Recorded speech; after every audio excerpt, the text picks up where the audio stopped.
The Game of Life and How to Play It, by Florence Scovel Shinn. This book is Florence Scovel Shinn's first book, self-published in 1925. Today it stands in the public domain. You can find a copy of it at archive.org. This production is copyrighted. Copyright 2023 Abracadabra. Chapter 1. The Game. Most people consider life a battle, but it is not a battle, it is a game. It is a game, however, which cannot be played successfully without the knowledge of spiritual law, and the Old and the New Testaments give the rules of the game with wonderful clearness. Jesus Christ taught that it was a great game of giving and receiving. Whatsoever a man soweth, that shall he also reap. This means that whatever man sends out in word or deed, will return to him. What he gives, he will receive. If he gives hate, he will receive hate. If he gives love, he will receive love. If he gives criticism, he will receive criticism. If he lies, he will be lied to. If he cheats, he will be cheated. We are taught also that the imaging faculty plays a leading part in the game of life. Keep thy heart, or imagination, with all diligence, for out of it are the issues of life. Proverbs 4:23. This means that what man images, sooner or later externalizes in his affairs. I know of a man who feared a certain disease. It was a very rare disease and difficult to get, but he pictured it continually and had read about it until it manifested in his body, and he died, the victim of distorted imagination. So we see, to play successfully the game of life, we must train the imaging faculty. A person with an imaging faculty trained to image only good, brings into his life every righteous desire of his heart, health, wealth, love, friends, perfect self-expression, his highest ideals. The imagination has been called the scissors of the mind, and it is ever cutting day by day the pictures man sees there, and sooner or later he meets his own creations in his outer world. To train the imagination successfully, man must understand the workings of his mind. The Greeks said, "Know thyself." There are three departments of the mind: the subconscious, conscious, and superconscious. The subconscious is simply power without direction. It is like steam or electricity, and it does what it is directed to do. It has no power of induction. Whatever man feels deeply or images clearly, is impressed upon the subconscious mind, and carried out in minutest detail. For example, a woman I know, when a child, always made believe she was a widow. She dressed up in black clothes and wore a long black veil, and people thought she was very clever and amusing. She grew up and married a man with whom she was deeply in love. In a short time he died, and she wore black and a sweeping veil for many years. The picture of herself as a widow was impressed upon the subconscious mind, and in due time worked itself out, regardless of the havoc created. The conscious mind has been called mortal or carnal mind. It is the human mind and sees life as it appears to be. It sees death, disaster, sickness, poverty, and limitation of every kind, and it impresses the subconscious. The superconscious mind is the God mind within each man, and is the realm of perfect ideas. In it is the perfect pattern, spoken of by Plato, the divine design. For there is a divine design for each person.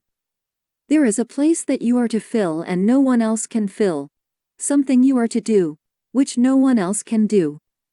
There is a perfect picture of this in the superconscious mind. It usually flashes across the conscious as an unattainable ideal, something too good to be true.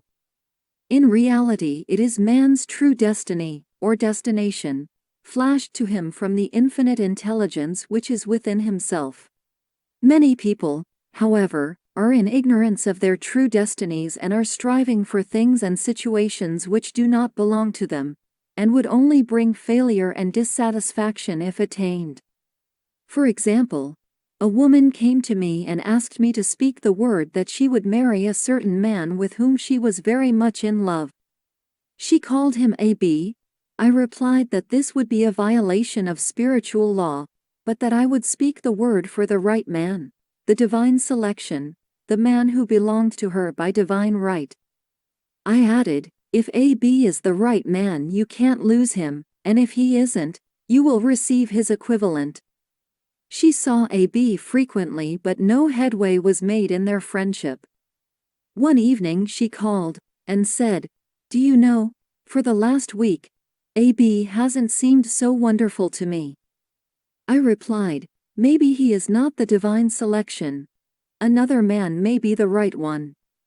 Soon after that, she met another man who fell in love with her at once, and who said she was his ideal. In fact, he said all the things that she had always wished AB would say to her. She remarked, it was quite uncanny. She soon returned his love, and lost all interest in AB. This shows the law of substitution. A wrong idea was substituted with a right one. Therefore there was no loss or sacrifice involved. Jesus Christ said, "Seek ye first the kingdom of God and his righteousness, and all these things shall be added unto you." And he said the kingdom was within man. The kingdom is the realm of right ideas, or the divine pattern. Jesus Christ taught that man's words played a leading part in the game of life. By your words you are justified, and by your words you are condemned. Many people have brought disaster into their lives through idle words. For example, a woman once asked me why her life was now one of poverty, of limitation. Formerly she had a home, was surrounded by beautiful things, and had plenty of money. We found she had often tired of the management of her home, and had said repeatedly, "I'm sick and tired of things. I wish I lived in a trunk," and she added, "Today I am living in that trunk." She had spoken herself into a trunk. The subconscious mind has no sense of humor, and people often joke themselves into unhappy experiences. For example, a woman who had a great deal of money joked continually about getting ready for the poorhouse. In a few years she was almost destitute, having impressed the subconscious mind with a picture of lack and limitation. Fortunately, the law works both ways, and a situation of lack may be changed to one of plenty. For example, a woman came to me one hot summer's day for a treatment for prosperity. She was worn out, dejected, and discouraged. She said she possessed just $8 in the world. I said, "Good, we'll bless the $8 and multiply them as Jesus Christ multiplied the loaves and fishes, for he taught that every man had the power to bless and to multiply, to heal and to prosper." She said, "What shall I do next?" I replied, "Follow intuition. Have you a hunch to do anything, or to go anywhere?" Intuition means intuition, or to be taught from within. It is man's unerring guide, and I will deal more fully with its laws in a following chapter. The woman replied, "I don't know. I seem to have a hunch to go home. I've just enough money for car fare." Her home was in a distant city and was one of lack and limitation, and the reasoning mind, or intellect, would have said, "Stay in New York and get work and make some money." I replied, "Then go home. Never violate a hunch." I spoke the following words for her. Infinite Spirit, open the way for great abundance. She is an irresistible magnet for all that belongs to her by divine right. I told her to repeat it continually also. She left for home immediately. In calling on a woman one day, she linked up with an old friend of her family. Through this friend, she received thousands of dollars in a most miraculous way.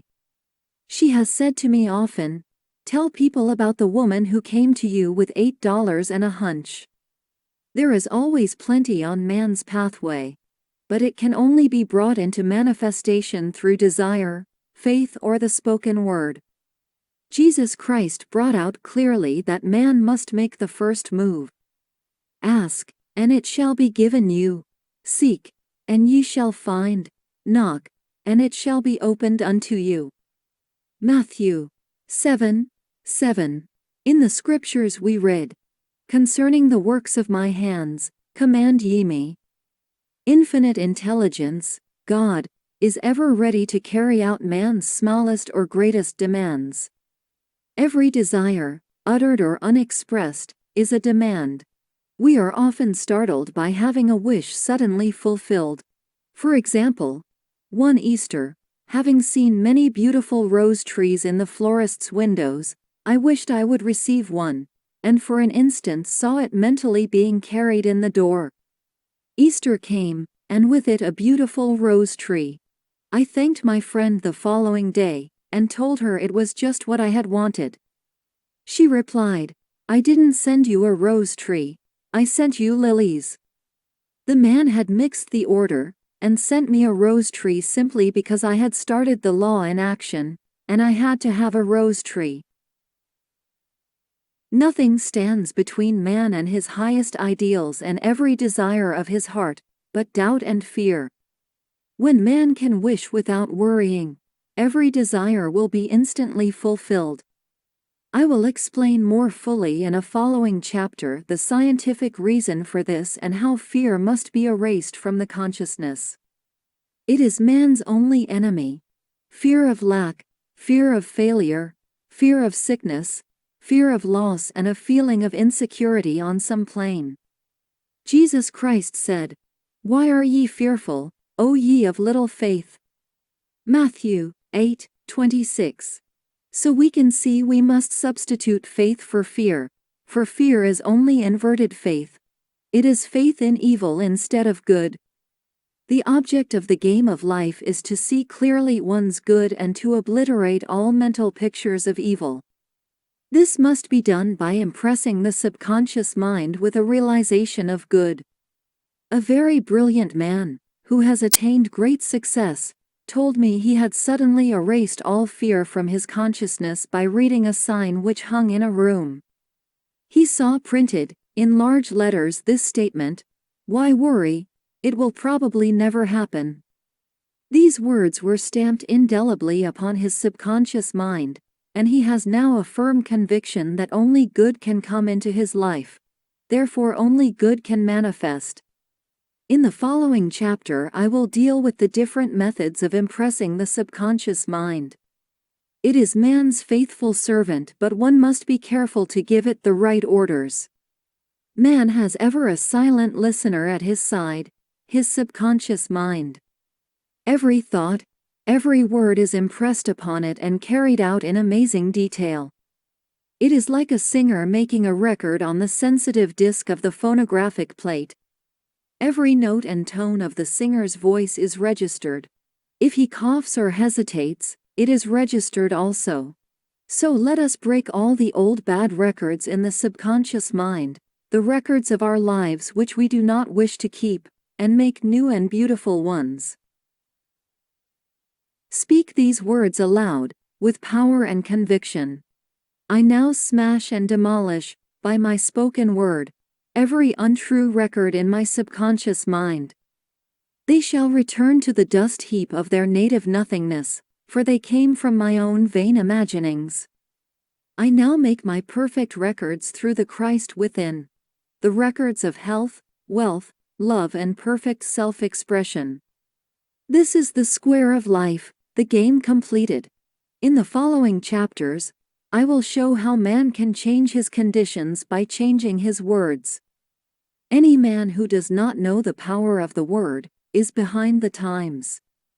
Death and life are in the power of the tongue. Proverbs 18:21. Chapter 2, The Law of Prosperity. Yea, the Almighty shall be thy defense, and thou shalt have plenty of silver. One of the greatest messages given to the race through the scriptures is that God is man's supply and that man can release, through his spoken word, all that belongs to him by divine right. He must, however, have perfect faith in his spoken word.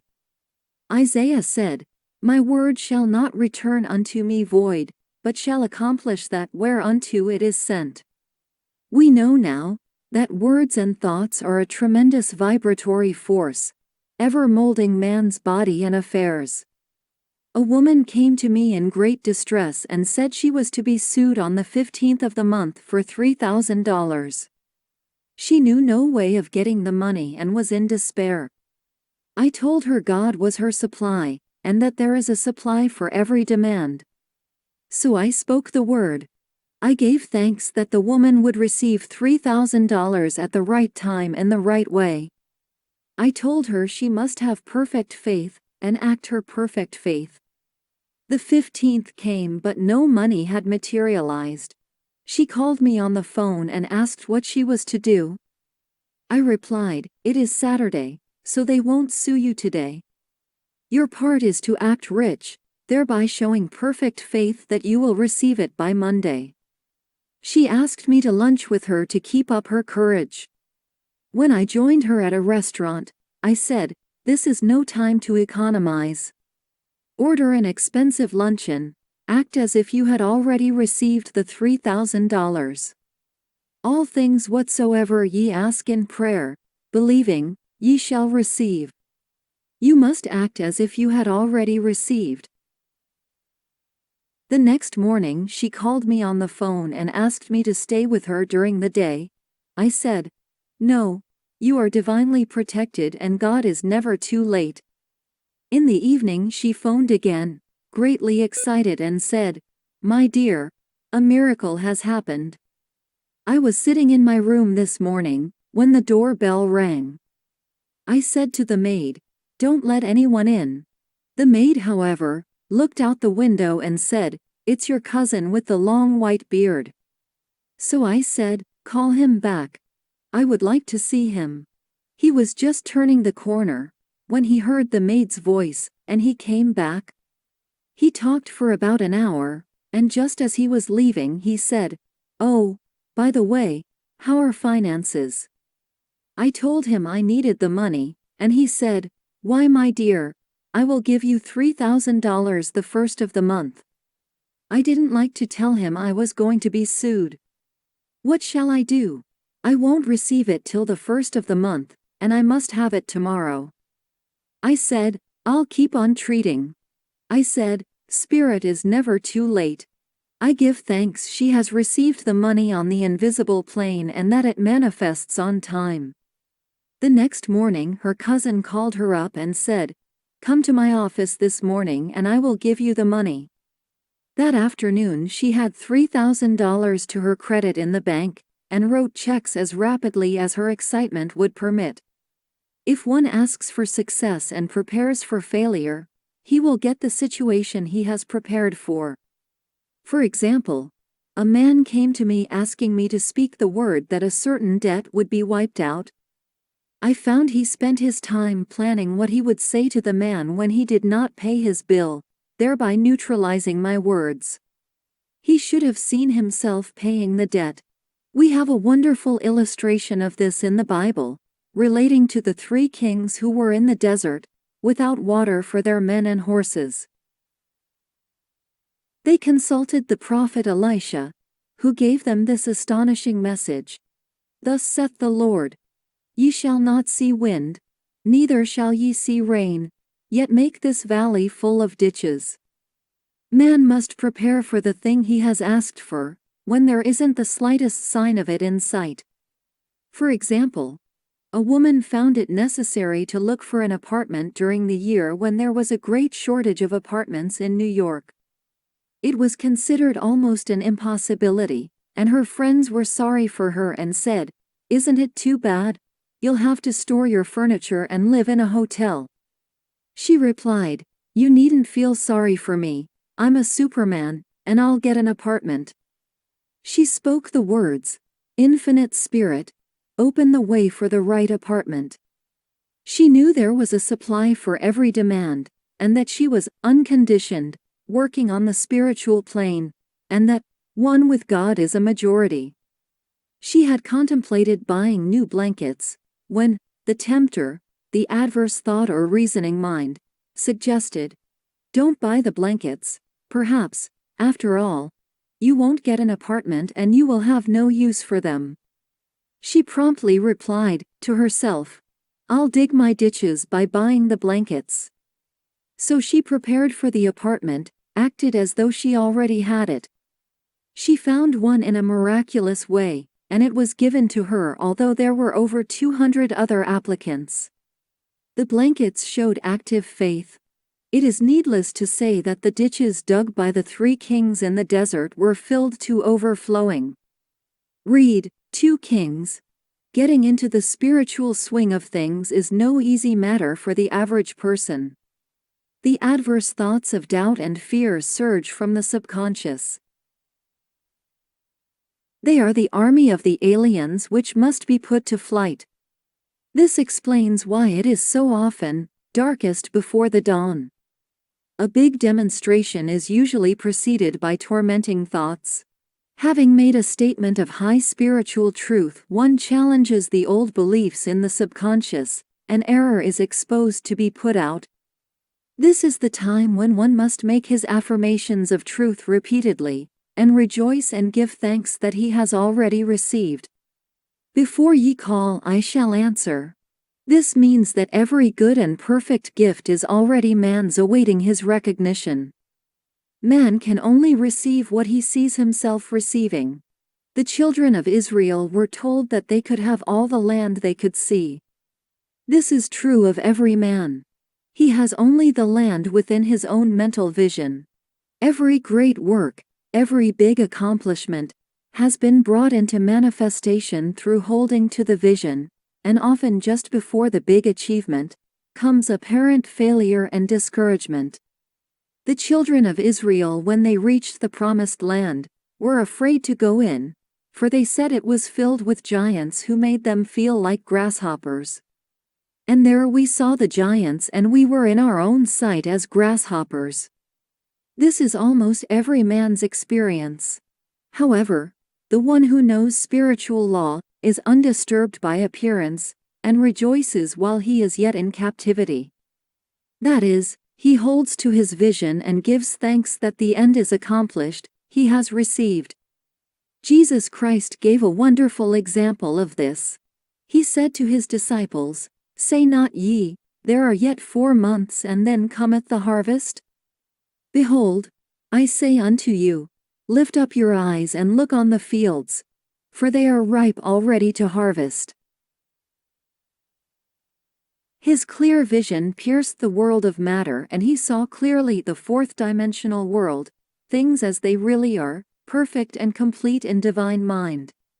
So man must ever hold the vision of his journey's end and demand the manifestation of that which he has already received. It may be his perfect health, love, supply, self-expression, home or friends. They are all finished and perfect ideas registered in divine mind, man's own superconscious mind, and must come through him, not to him. For example, a man came to me asking for treatments for success. It was imperative that he raise, within a certain time, $50,000 for his business. The time limit was almost up, when he came to me in despair. No one wanted to invest in his enterprise, and the bank had flatly refused a loan. I replied, "I suppose you lost your temper while at the bank, therefore your power. You can control any situation if you first control yourself. Go back to the bank," I added, "and I will treat." My treatment was, "You are identified in love with the spirit of everyone connected with the bank. Let the divine idea come out of this situation." He replied, "Woman, you are talking about an impossibility. Tomorrow is Saturday. The bank closes at 12, and my train won't get me there until 10, and the time limit is up tomorrow, and anyway they won't do it." "It's too late," I replied. "God doesn't need any time and is never too late. With him all things are possible." I added, I don't know anything about business, but I know all about God. He replied, It all sounds fine when I sit here listening to you, but when I go out it's terrible. He lived in a distant city, and I did not hear from him for a week. Then came a letter. It read, You were right. I raised the money, and will never again doubt the truth of all that you told me. I saw him a few weeks later, and I said, What happened? You evidently had plenty of time, after all. He replied, My train was late, and I got there just 15 minutes to 12. I walked into the bank quietly and said, I have come for the loan, and they gave it to me without a question. It was the last 15 minutes of the time allotted to him, and Infinite Spirit was not too late. In this instance, the man could never have demonstrated alone. He needed someone to help him hold to the vision. This is what one man can do for another. Jesus Christ knew the truth of this when he said, If two of you shall agree on earth as touching anything that they shall ask, it shall be done for them of my Father which is in heaven. One gets too close to his own affairs and becomes doubtful and fearful. The friend or healer sees clearly the success, health, or prosperity, and never wavers, because he is not close to the situation. It is much easier to demonstrate for someone else than for oneself, so a person should not hesitate to ask for help, if he feels himself wavering. A keen observer of life once said, No man can fail, if some one person sees him successful. Such is the power of the vision, and many a great man has owed his success to a wife, or sister, or a friend who believed in him and held without wavering to the perfect pattern. Chapter 3. The Power of the Word. By thy words thou shalt be justified, and by thy words thou shalt be condemned. A person knowing the power of the word becomes very careful of his conversation. He has only to watch the reaction of his words to know that they do not return void. Through his spoken word, man is continually making laws for himself. I knew a man who said, I always miss a car. It invariably pulls out just as I arrive. His daughter said, I always catch a car. It's sure to come just as I get there. This occurred for years. Each had made a separate law for himself, one of failure, one of success. This is the psychology of superstitions. The horseshoe or rabbit's foot contains no power, but man's spoken word and belief that it will bring him good luck creates expectancy in the subconscious mind, and attracts a lucky situation. I find, however, this will not work when man has advanced spiritually and knows a higher law. One cannot turn back, and must put away graven images. For example, 2 men in my class had had great success in business for several months, when suddenly everything went to smash. We tried to analyze the situation, and I found, instead of making their affirmations and looking to God for success and prosperity, they had each bought a lucky monkey. I said, Oh, I see. You have been trusting in the lucky monkeys instead of God. Put away the lucky monkeys and call on the law of forgiveness, for man has power to forgive or neutralize his mistakes. They decided to throw the lucky monkeys down a coal hole, and all went well again. This does not mean, however, that one should throw away every lucky ornament or horseshoe about the house, but he must recognize that the power back of it is the one and only power, God, and that the object simply gives him a feeling of expectancy. I was with a friend, one day, who was in deep despair. In crossing the street, she picked up a horseshoe. Immediately, she was filled with joy and hope. She said God had sent her the horseshoe in order to keep up her courage. It was indeed, at that moment, about the only thing that could have registered in her consciousness. Her hope became faith, and she ultimately made a wonderful demonstration. I wish to make the point clear that the men previously mentioned were depending on the monkeys alone. while this woman recognized the power back of the horseshoe. I know, in my own case, it took a long while to get out of a belief that a certain thing brought disappointment. If the thing happened, disappointment invariably followed. I found the only way I could make a change in the subconscious was by asserting, there are not two powers. There is only one power, God. Therefore, there are no disappointments, and this thing means a happy surprise. I noticed a change at once, and happy surprises commenced coming my way. I have a friend who said nothing could induce her to walk under a ladder. I said, if you are afraid, you are giving in to a belief in two powers, good and evil, instead of one. As God is absolute, there can be no opposing power, unless man makes the false law of evil for himself. To show you believe in only one power, God, and that there is no power or reality in evil, walk under the next ladder you see. Soon after, she went to her bank. She wished to open her box in the safety deposit vault, and there stood a ladder on her pathway. It was impossible to reach the box without passing under the ladder. She quailed with fear and turned back. She could not face the lion on her pathway. However, when she reached the street, my words rang in her ears and she decided to return and walk under it. It was a big moment in her life, for ladders had held her in bondage for years. She retraced her steps to the vault, and the ladder was no longer there. This so often happens. If one is willing to do a thing he is afraid to do, he does not have to. It is the law of non-resistance, which is so little understood. Someone has said that courage contains genius and magic. Face a situation fearlessly, and there is no situation to face. It falls away of its own weight.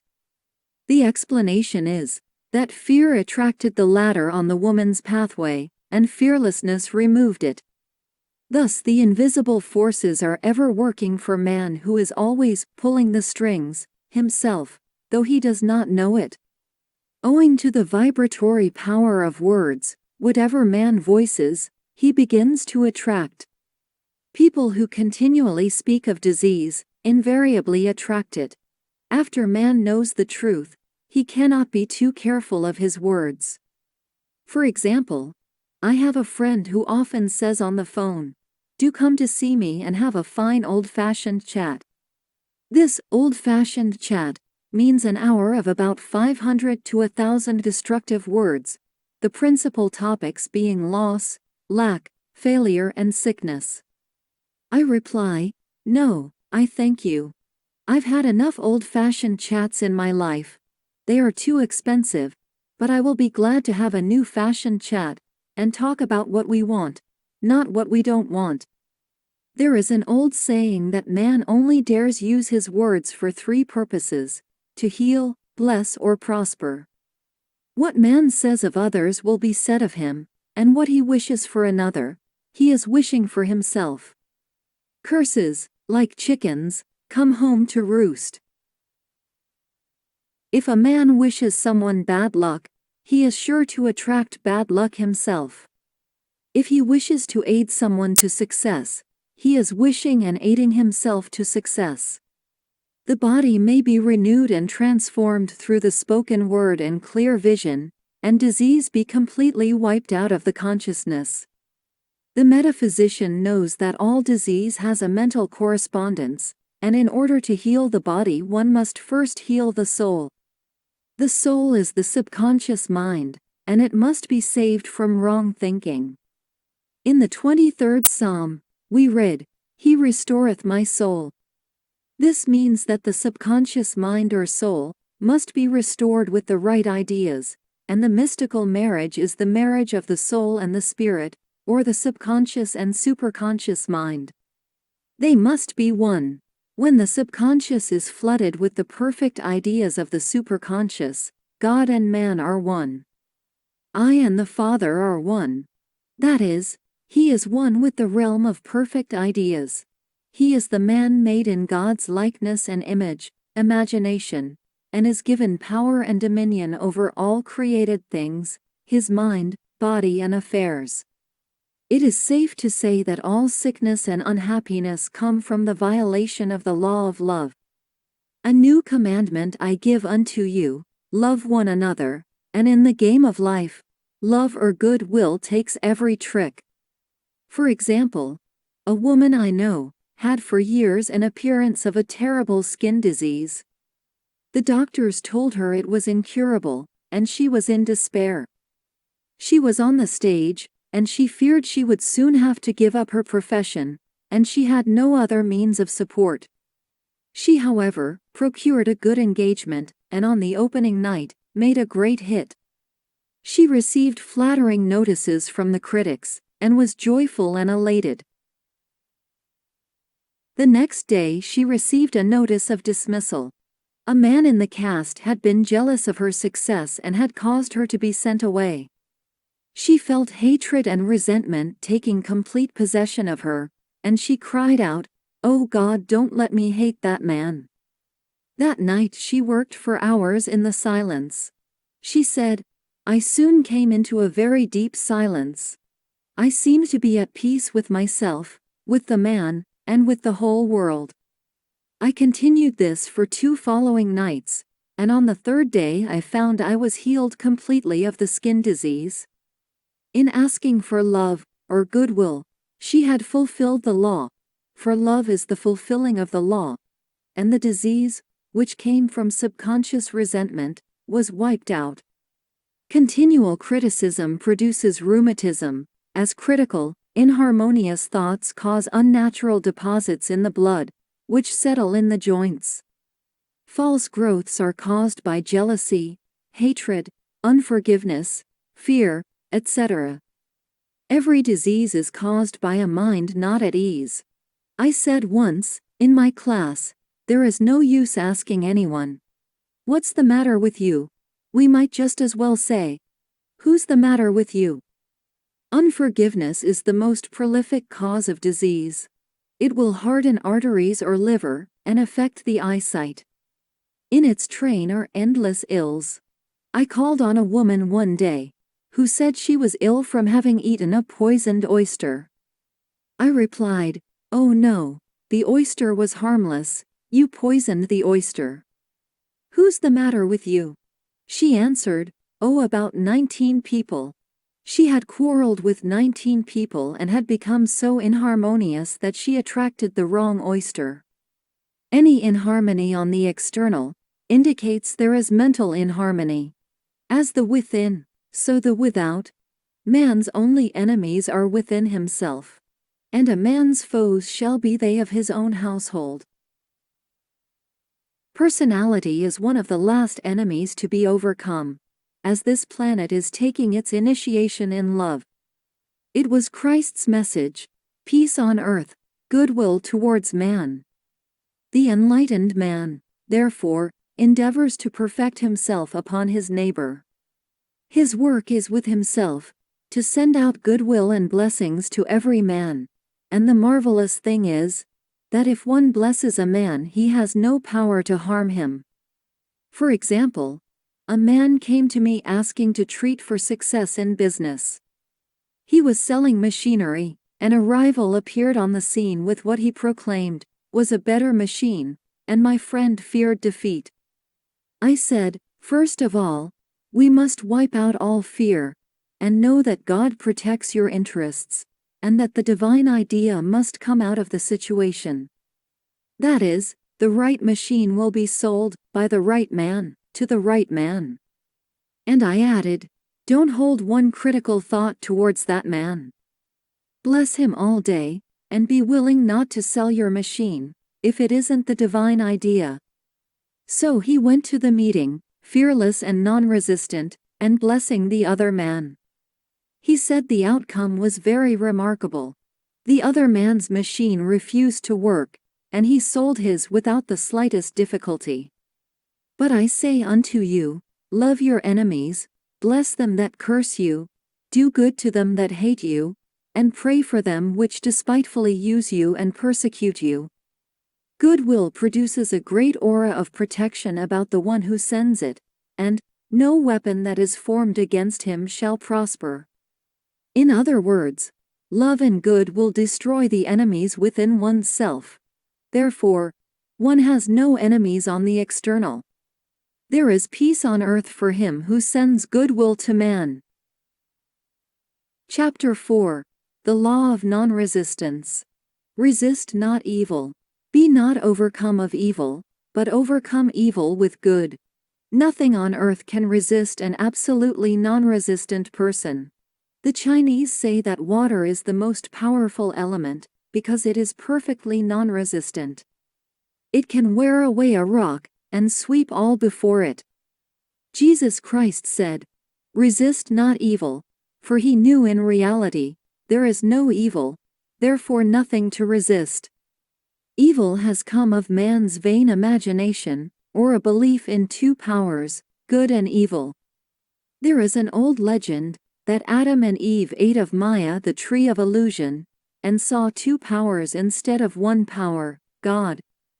Therefore, evil is a false law man has made for himself, through psychoma or soul sleep. Soul sleep means that man's soul has been hypnotized by the race belief of sin, sickness and death, etc., which is carnal or mortal thought, and his affairs have outpictured his illusions. We have read in a preceding chapter that man's soul is his subconscious mind, and whatever he feels deeply, good or bad, is outpictured by that faithful servant. His body and affairs show forth what he has been picturing. The sick man has pictured sickness, the poor man, poverty, the rich man, wealth. People often say, "Why does a little child attract illness, when it is too young even to know what it means?" I answer that children are sensitive and receptive to the thoughts of others about them, and often outpicture the fears of their parents. I heard a metaphysician once say, "If you do not run your subconscious mind yourself, someone else will run it for you." Mothers often, unconsciously, attract illness and disaster to their children, by continually holding them in thoughts of fear, and watching for symptoms. For example, a friend asked a woman if her little girl had had the measles. She replied promptly, "Not yet." This implied that she was expecting the illness, and therefore, preparing the way for what she did not want for herself and child. However, the man who is centered and established in right thinking, the man who sends out only goodwill to his fellow man, and who is without fear, cannot be touched or influenced by the negative thoughts of others.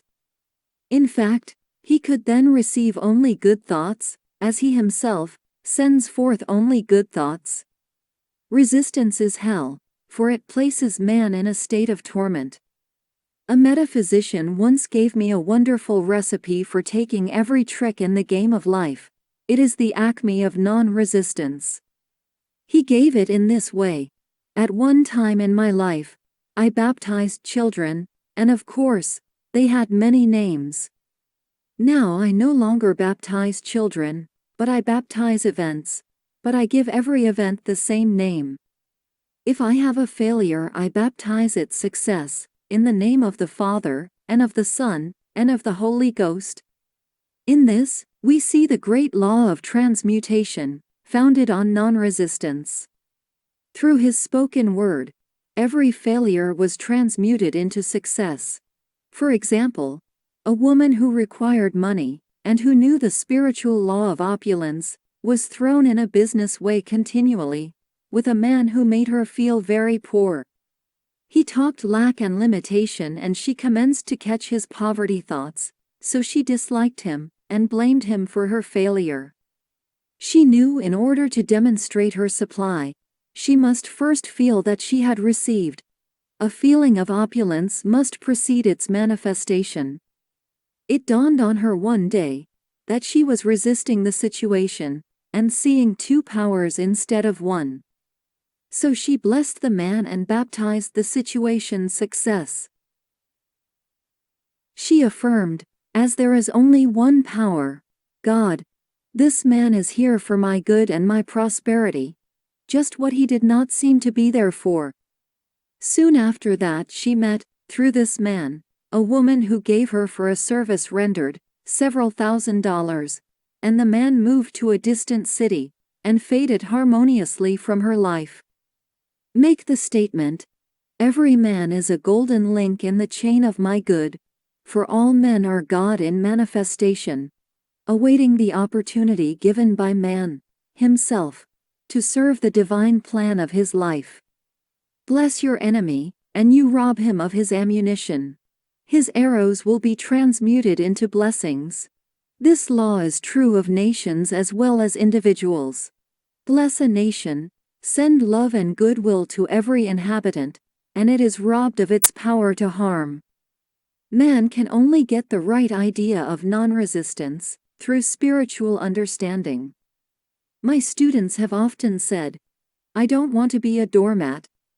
When you use non-resistance with wisdom, no one will ever be able to walk over you. Another example. One day I was impatiently awaiting an important telephone call. I resisted every call that came in and made no outgoing calls myself, reasoning that it might interfere with the one I was awaiting. Instead of saying, divine ideas never conflict, the call will come at the right time, leaving it to infinite intelligence to arrange, I commenced to manage things myself. I made the battle mine, not God's, and remained tense and anxious. The bell did not ring for about an hour, and I glanced at the phone and found the receiver had been off that length of time, and the phone was disconnected. My anxiety, fear, and belief in interference had brought on a total eclipse of the telephone.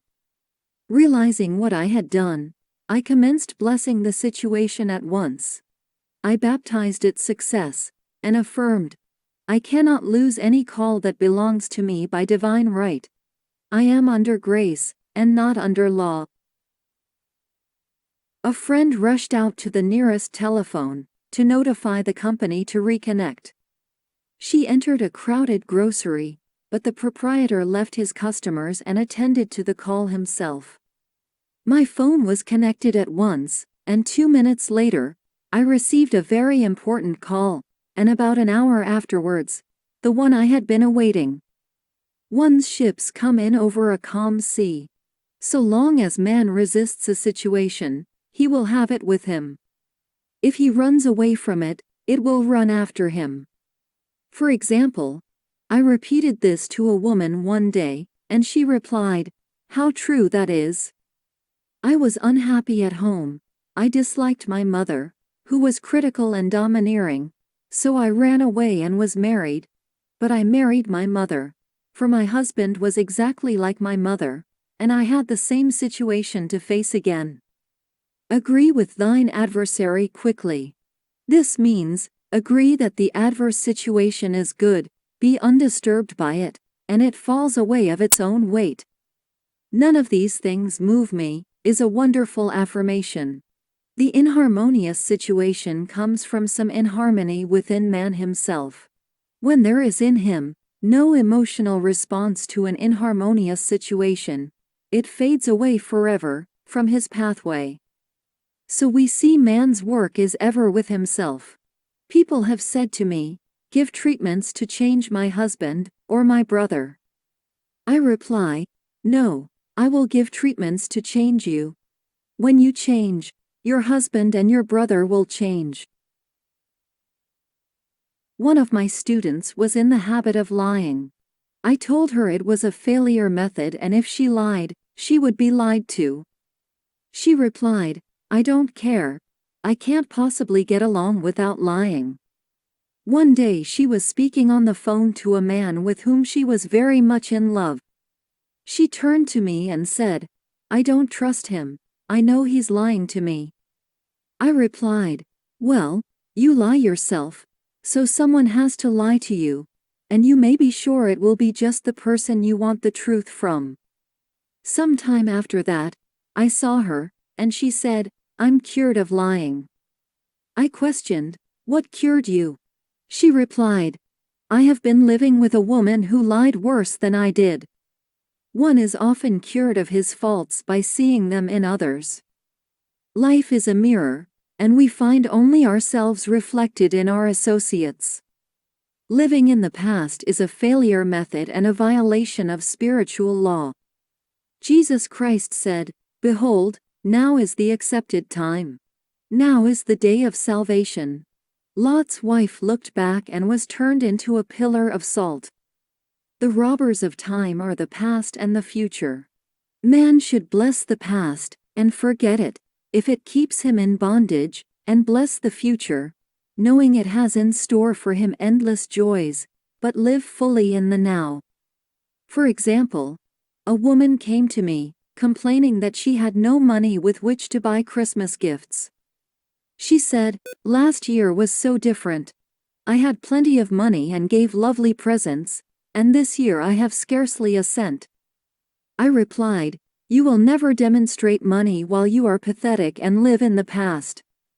Live fully in the now, and get ready to give Christmas presents. Dig your ditches, and the money will come." She exclaimed, "I know what to do.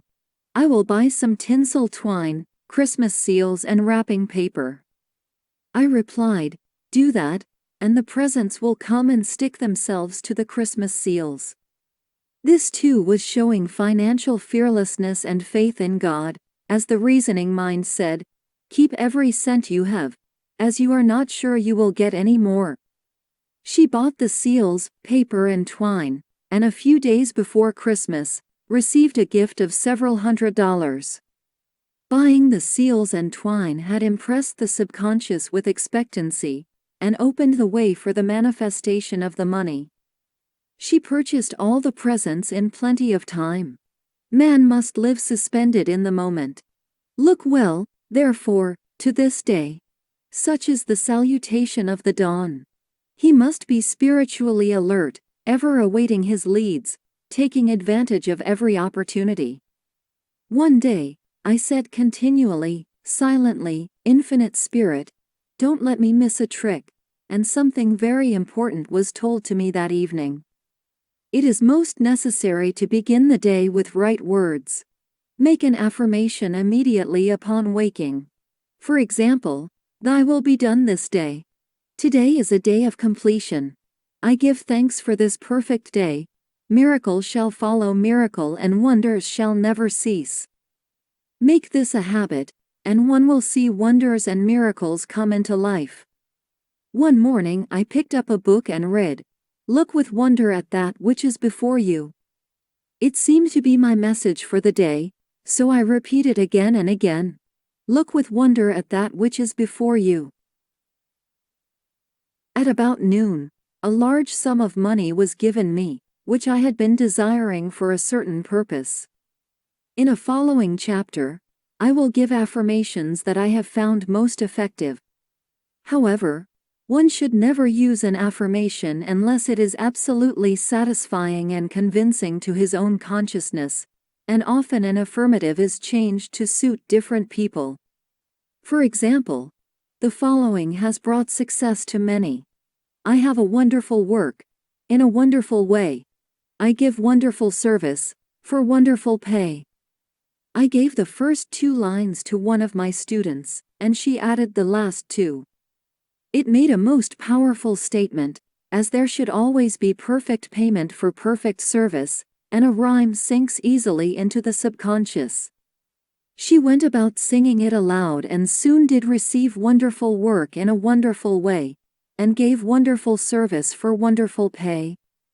Another student, a businessman, took it and changed the word work to business. He repeated, "I have a wonderful business, in a wonderful way, and I give wonderful service for wonderful pay." That afternoon he made a $41,000 deal, though there had been no activity in his affairs for months. Every affirmation must be carefully worded and completely cover the ground. For example, I knew a woman who was in great need and made a demand for work. She received a great deal of work, but was never paid anything. She now knows to add, wonderful service for wonderful pay. It is man's divine right to have plenty. More than enough. His barns should be full, and his cup should flow over. This is God's idea for man. And when man breaks down the barriers of lack in his own consciousness, the golden age will be his, and every righteous desire of his heart fulfilled. Chapter 5. The Law of Karma and the Law of Forgiveness. Man receives only that which he gives. The game of life is a game of boomerangs. Man's thoughts, deeds and words return to him sooner or later, with astounding accuracy.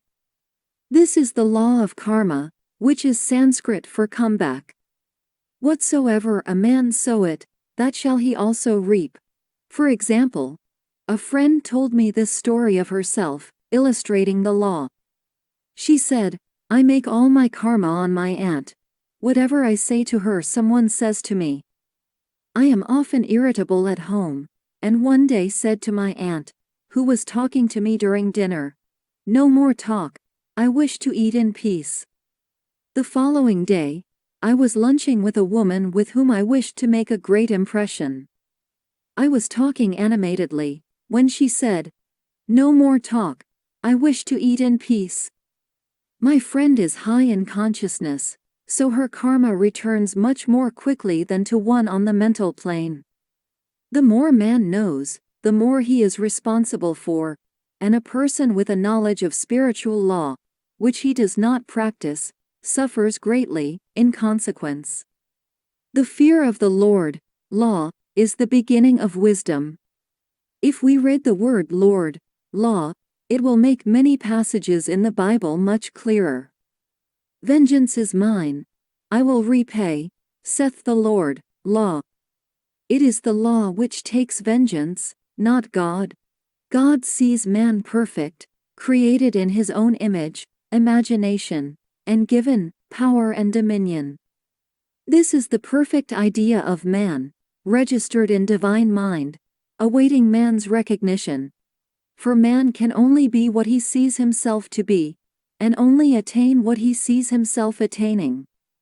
Nothing ever happens without an onlooker, is an ancient saying. Man sees first his failure or success, his joy or sorrow, before it swings into visibility from the scenes set in his own imagination. We have observed this in the mother picturing disease for her child, or a woman seeing success for her husband. Jesus Christ said, "And ye shall know the truth, and the truth shall make you free." So we see, freedom, from all unhappy conditions, comes through knowledge, a knowledge of spiritual law. Obedience precedes authority, and the law obeys man when he obeys the law. The law of electricity must be obeyed before it becomes man's servant. When handled ignorantly, it becomes man's deadly foe. So with the laws of mind. For example, a woman with a strong personal will wished she owned a house which belonged to an acquaintance, and she often made mental pictures of herself living in the house. In the course of time, the man died and she moved into the house. Several years afterwards, coming into the knowledge of spiritual law, she said to me, "Do you think I had anything to do with that man's death?" I replied, "Yes, your desire was so strong. Everything made way for it, but you paid your karmic debt. Your husband, whom you loved devotedly, died soon after, and the house was a white elephant on your hands for years." The original owner, however, could not have been affected by her thoughts had he been positive in the truth, nor her husband, but they were both under karmic law. The woman should have said, feeling the great desire for the house, infinite intelligence, "Give me the right house, equally as charming as this, the house which is mine by divine right." The divine selection would have given perfect satisfaction and brought good to all. The divine pattern is the only safe pattern to work by. Desire is a tremendous force, and must be directed in the right channels, or chaos ensues. In demonstrating The most important step is first step, to ask aright. Man should always demand that which is his by divine right. To go back to the illustration, had the woman taken this attitude, if this house I desire is mine, I cannot lose it, if it is not, give me its equivalent, the man might have decided to move out, harmoniously, had it been the divine selection for her, or another house would have been substituted. Anything forced into manifestation through personal will is always ill-got, and has ever bad success. Man is admonished, "My will be done, not thine," and the curious thing is, man always gets just what he desires when he does relinquish personal will, thereby enabling infinite intelligence to work through him. Stand ye still and see the salvation of the Lord. Law. For example, a woman came to me in great distress. Her daughter had determined to take a very hazardous trip, and the mother was filled with fear. She said she had used every argument, had pointed out the dangers to be encountered, and forbidden her to go, but the daughter became more and more rebellious and determined. I said to the mother, "You are forcing your personal will upon your daughter, which you have no right to do, and your fear of the trip is only attracting it, for man attracts what he fears." I added, "Let go, and take your mental hands off. Put it in God's hands, and use this statement. I put this situation in the hands of infinite love and wisdom. If this trip is the divine plan, I bless it and no longer resist, but if it is not divinely planned, I give thanks that it is now dissolved and dissipated." A day or two after that, her daughter said to her, "Mother, I have given up the trip," and the situation returned to its native nothingness. It is learning to stand still, which seems so difficult for man. I will deal more fully with this law in the chapter on non-resistance. I will give another example of sowing and reaping, which came in the most curious way. A woman came to me, saying she had received a counterfeit $20 bill, given to her at the bank. She was much disturbed, for she said, "The people at the bank will never acknowledge their mistake." I replied, "Let us analyze the situation and find out why you attracted it." She thought a few moments and exclaimed, "I know it. I sent a friend a lot of stage money, just for a joke." So the law had sent her some stage money, for it doesn't know anything about jokes. I said, "Now we will call on the law of forgiveness, and neutralize the situation." Christianity is founded upon the law of forgiveness. Christ has redeemed us from the curse of the karmic law, and the Christ within each man is his Redeemer and salvation from all inharmonious conditions. So I said, "Infinite Spirit, we call on the law of forgiveness and give thanks that she is under grace and not under law, and cannot lose this $20 which is hers by divine right. Now," I said, "go back to the bank and tell them, fearlessly, that it was given you there by mistake." She obeyed, and to her surprise, they apologized and gave her another bill, treating her most courteously. So knowledge of the law gives man power to rub out his mistakes. Man cannot force the external to be what he is not. If he desires riches, he must be rich first in consciousness. For example, a woman came to me asking treatment for prosperity. She did not take much interest in her household affairs, and her home was in great disorder. I said to her, "If you wish to be rich, you must be orderly. All men with great wealth are orderly, and order is heaven's first law." I added, "You will never become rich with a burnt match in the pincushion." She had a good sense of humor and commenced immediately, putting her house in order. She rearranged furniture, straightened out bureau drawers, cleaned rugs, and soon made a big financial demonstration, a gift from a relative. The woman herself became made over, and keeps herself keyed up financially, by being ever watchful of the external and expecting prosperity, knowing God is her supply. Many people are in ignorance of the fact that gifts and things are investments, and that hoarding and saving invariably lead to loss. There is that scattereth and yet increaseth, and there is that withholdeth more than is meet, but it tendeth to poverty. For example, I knew a man who wanted to buy a fur-lined overcoat. He and his wife went to various shops, but there was none he wanted. He said they were all too cheap looking. At last, he was shown one, the salesman said was valued at $1,000, but which the manager would sell him for $500, as it was late in the season. His financial possessions amounted to about $700.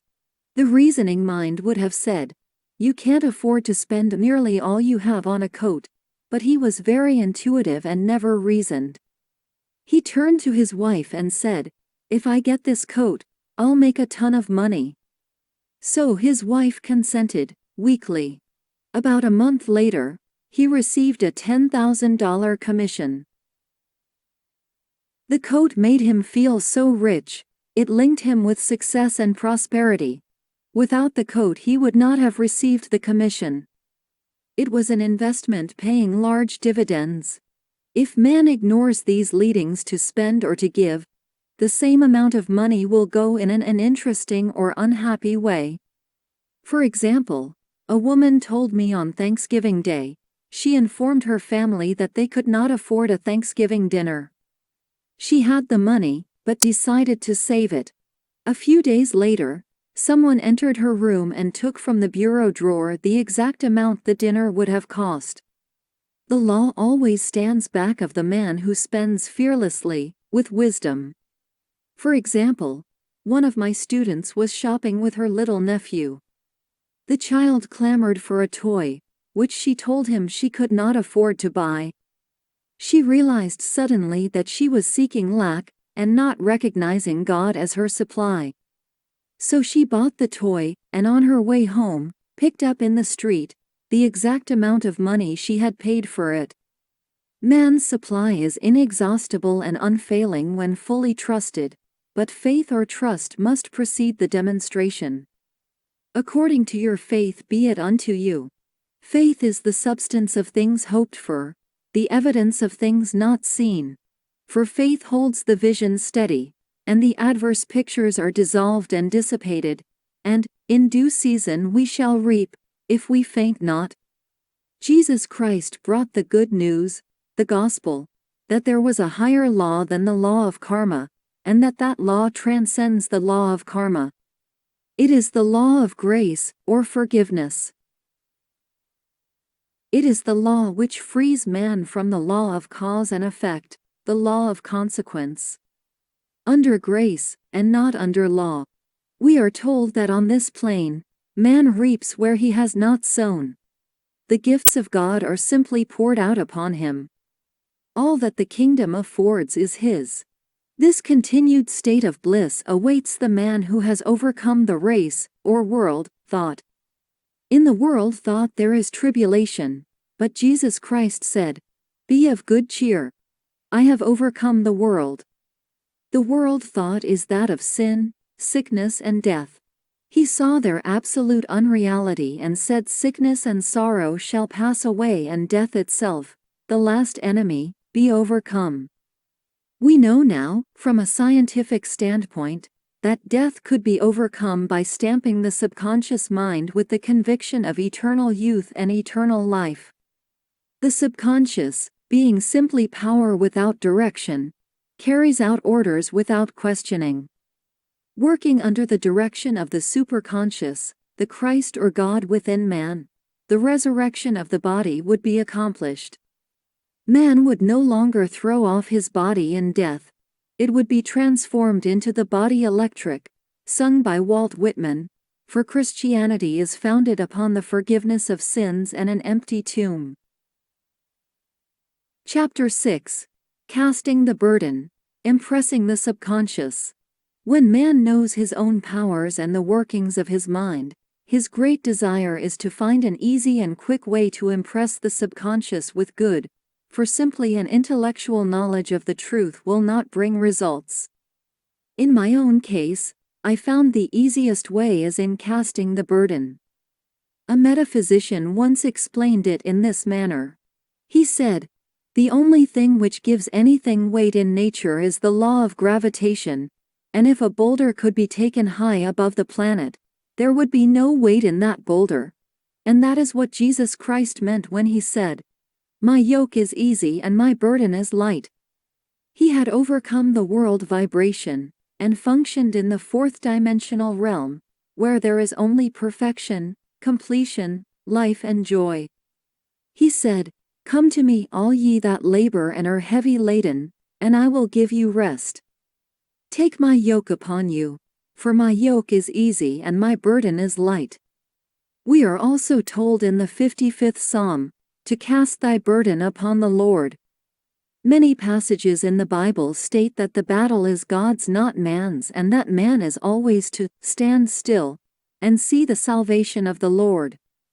This indicates that the superconscious mind, or Christ within, is the department which fights man's battle and relieves him of burdens. We see, therefore, that man violates law if he carries a burden, and a burden is an adverse thought or condition, and this thought or condition has its root in the subconscious. It seems almost impossible to make any headway directing the subconscious from the conscious, or reasoning mind, as the reasoning mind, the intellect, is limited in its conceptions, and filled with doubts and fears. How scientific it then is, to cast the burden upon the superconscious mind, or Christ within, where it is made light, or dissolved into its native nothingness. For example, a woman in urgent need of money made the statement, "I cast this burden of lack on the Christ within, and I go free to have plenty." The belief in lack was her burden, and as she cast it upon the Christ within, the superconscious flooded the subconscious with its belief of plenty, and an avalanche of supply was the result. We read, "The Christ in you, the hope of glory." Another example, one of my students had been given a new piano, and there was no room in her studio for it until she had moved out the old one. She was in a state of perplexity. She wanted to keep the old piano, but knew of no place to send it. She became desperate, as the new piano was to be sent immediately, in fact, was on its way, with no place to put it. She said it came to her to repeat, "I cast this burden on the Christ within, and I go free." A few moments later, her phone rang, and a woman friend asked if she might rent her old piano, and it was moved out, a few minutes before the new one arrived. I knew a woman, whose burden was resentment. She said, "I cast this burden of resentment on the Christ within, and I go free, to be loving, harmonious and happy." The almighty superconscious flooded the subconscious with love, and her whole life was changed. For years, resentment had held her in a state of torment and imprisoned her soul, the subconscious mind. The statement should be made over and over and over, sometimes for hours at a time, silently or audibly, with quietness but determination. I have often compared it to winding up a Victrola. We must wind ourselves up with the spoken word. I have noticed, in casting the burden, after a little while, one seems to see clearly. It is impossible to have clear vision, while in the throes of carnal mind. Doubts and fear poison the mind and body, and the imagination runs riot, attracting disaster and disease. In steadily repeating the affirmation, "I cast this burden on the Christ within, and go free," the vision clears, and with it a feeling of relief. And sooner or later comes the manifestation of good, be it health, happiness or supply. One of my students once asked me to explain the darkness before the dawn. I referred in a preceding chapter to the fact that often, before the big demonstration, everything seems to go wrong, and deep depression clouds the consciousness. It means that out of the subconscious are rising the doubts and fears of the ages. These old derelicts of the subconscious rise to the surface, to be put out. It is then that man should clap his cymbals, like Jehoshaphat, and give thanks that he is saved, even though he seems surrounded by the enemy, the situation of lack or disease. The student continued, "How long must one remain in the dark?" And I replied, "Until one can see in the dark," and casting the burden enables one to see in the dark. In order to impress the subconscious, active faith is always essential. Faith without works is dead. In these chapters I have endeavored to bring out this point. Jesus Christ showed active faith when he commanded the multitude to sit down on the ground, before he gave thanks for the loaves and the fishes. I will give another example showing how necessary this step is. In fact, active faith is the bridge over which man passes to his promised land. Through misunderstanding, a woman had been separated from her husband, whom she loved deeply. He refused all offers of reconciliation and would not communicate with her in any way. Coming into the knowledge of spiritual law, she denied the appearance of separation. She made this statement, "There is no separation in divine mind. Therefore, I cannot be separated from the love and companionship which are mine by divine right." She showed active faith by arranging a place for him at the table every day, thereby impressing the subconscious with a picture of his return. Over a year passed, but she never wavered, and one day he walked in. The subconscious is often impressed through music. Music has a fourth-dimensional quality and releases the soul from imprisonment. It makes wonderful things seem possible, and easy of accomplishment. I have a friend who uses her Victrola daily, for this purpose. It puts her in perfect harmony and releases the imagination. Another woman often dances while making her affirmations.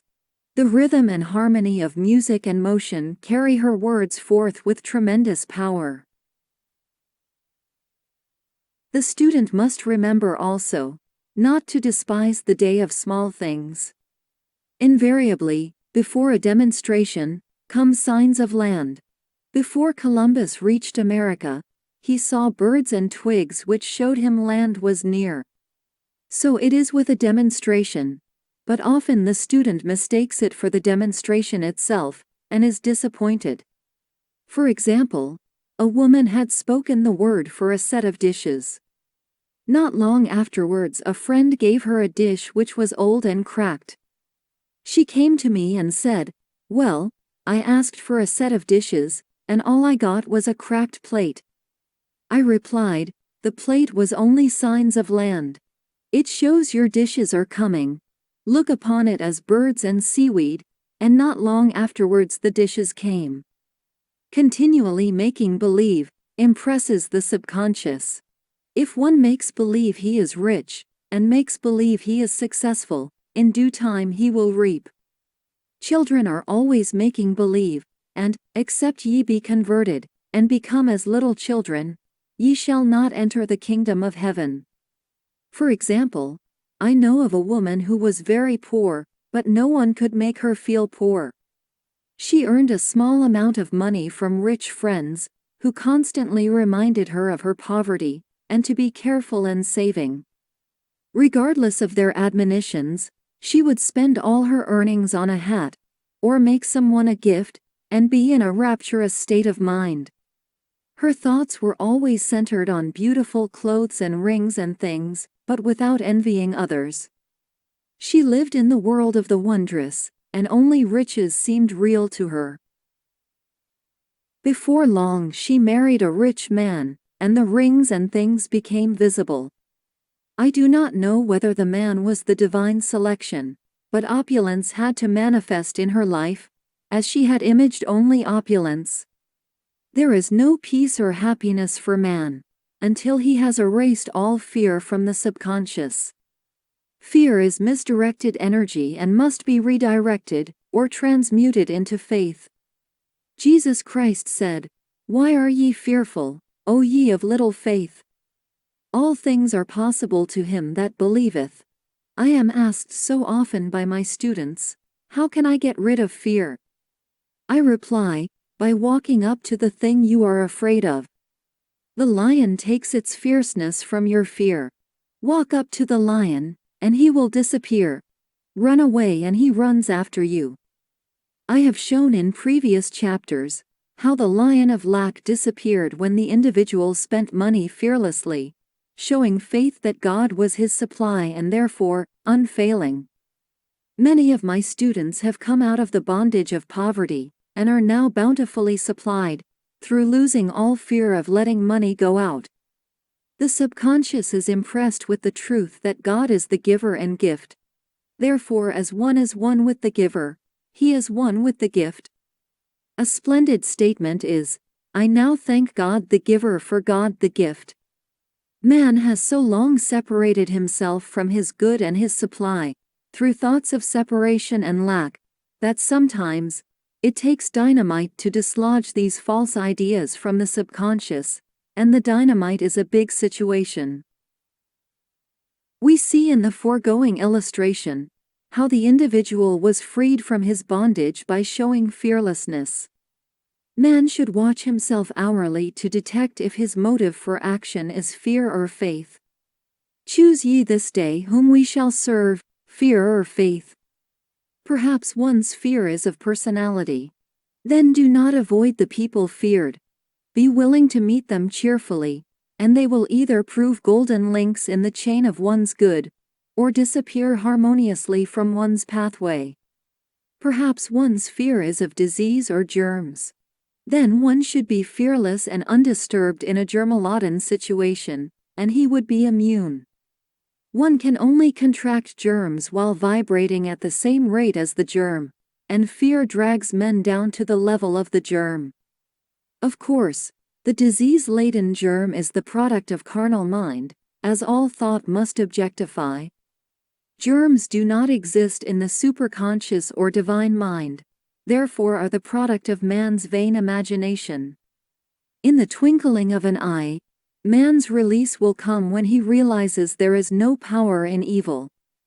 The material world will fade away, and the fourth-dimensional world, the world of the wondrous, will swing into manifestation.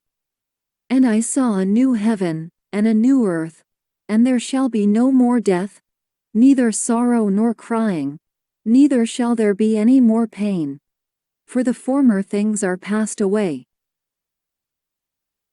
Chapter 7, Love. Every man on this planet is taking his initiation in love. "A new commandment I give unto you, that ye love one another." Ouspensky states, in Tertium Organum, that love is a cosmic phenomenon, and opens to man the fourth-dimensional world, the world of the wondrous. Real love is selfless and free from fear. It pours itself out upon the object of its affection, without demanding any return.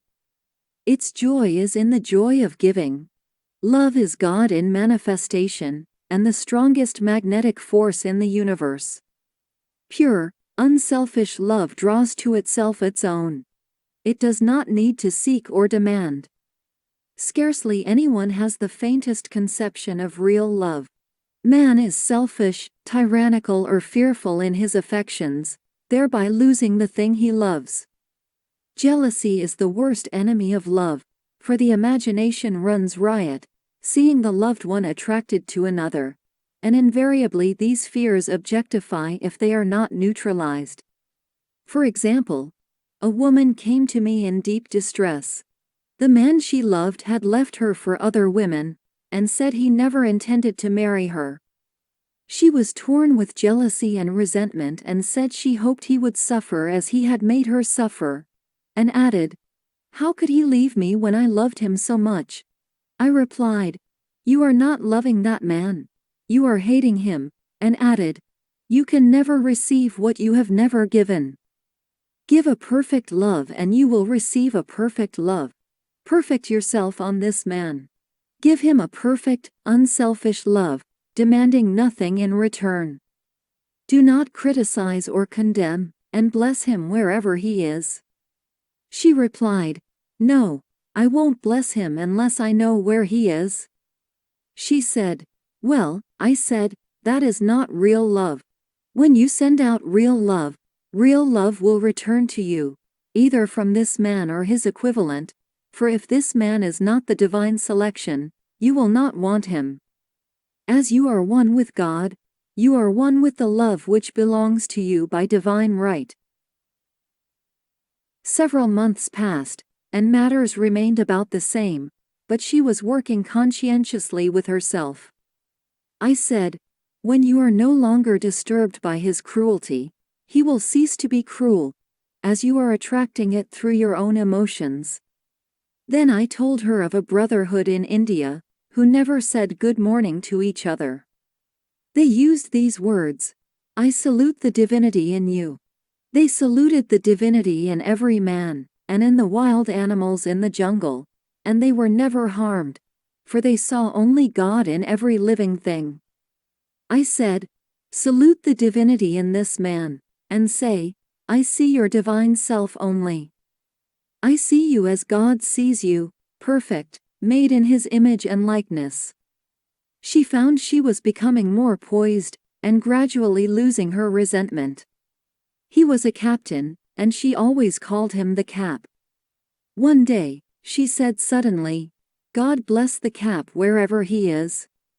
I replied, "Now that is real love, and when you have become a complete circle, and are no longer disturbed by the situation, you will have his love, or attract its equivalent." I was moving at this time, and did not have a telephone, so was out of touch with her for a few weeks, when one morning I received a letter saying, "We are married." At the earliest opportunity, I paid her a call. My first words were, "What happened?" "Oh," she exclaimed, "a miracle. One day I woke up and all suffering had ceased. I saw him that evening and he asked me to marry him. We were married in about a week, and I have never seen a more devoted man." There is an old saying, "No man is your enemy, no man is your friend. Every man is your teacher." So one should become impersonal and learn what each man has to teach him, and soon he would learn his lessons and be free. The woman's lover was teaching her selfless love, which every man, sooner or later, must learn.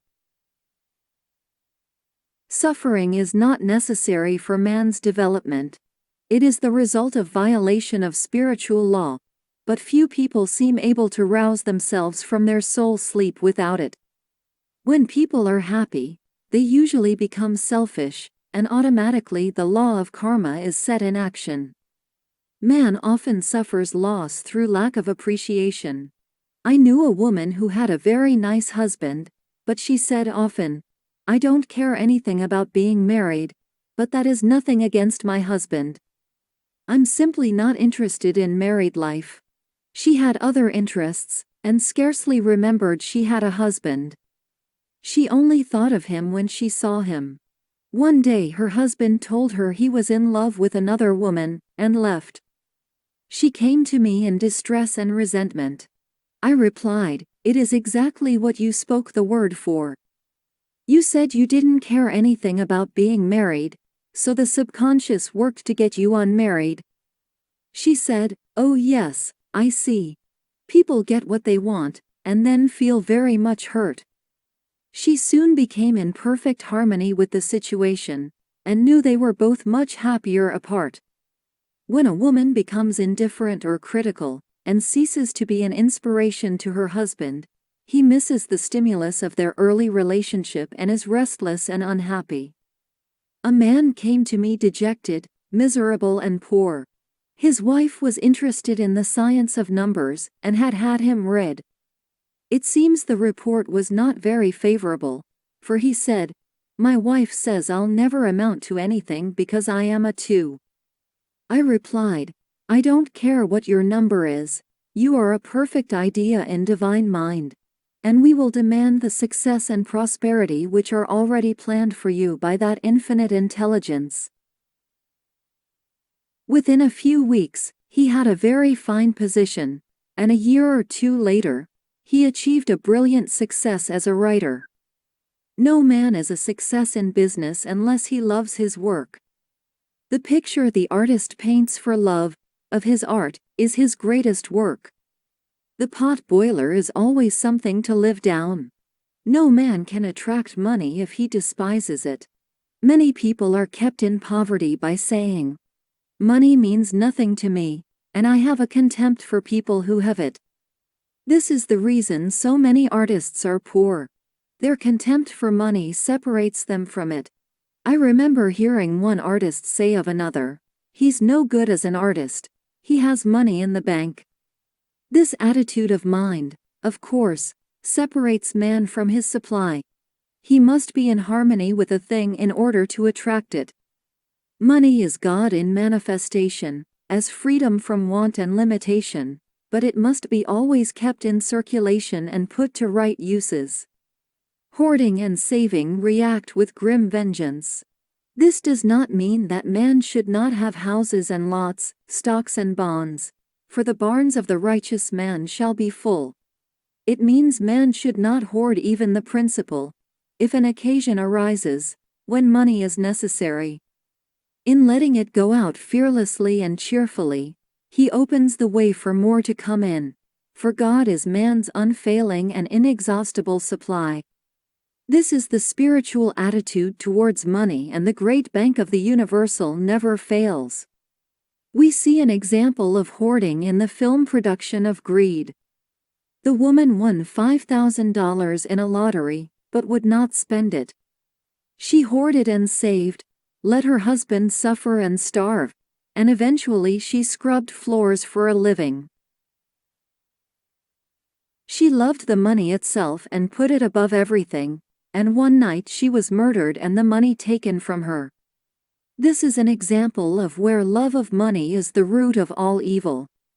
Money in itself is good and beneficent, but used for destructive purposes, hoarded and saved, or considered more important than love, brings disease and disaster, and the loss of the money itself. Follow the path of love, and all things are added, for God is love, and God is supply. Follow the path of selfishness and greed, and the supply vanishes, or man is separated from it. For example, I knew the case of a very rich woman, who hoarded her income. She rarely gave anything away, but bought and bought and bought things for herself. She was very fond of necklaces, and a friend once asked her how many she possessed. She replied, 67. She bought them and put them away, carefully wrapped in tissue paper.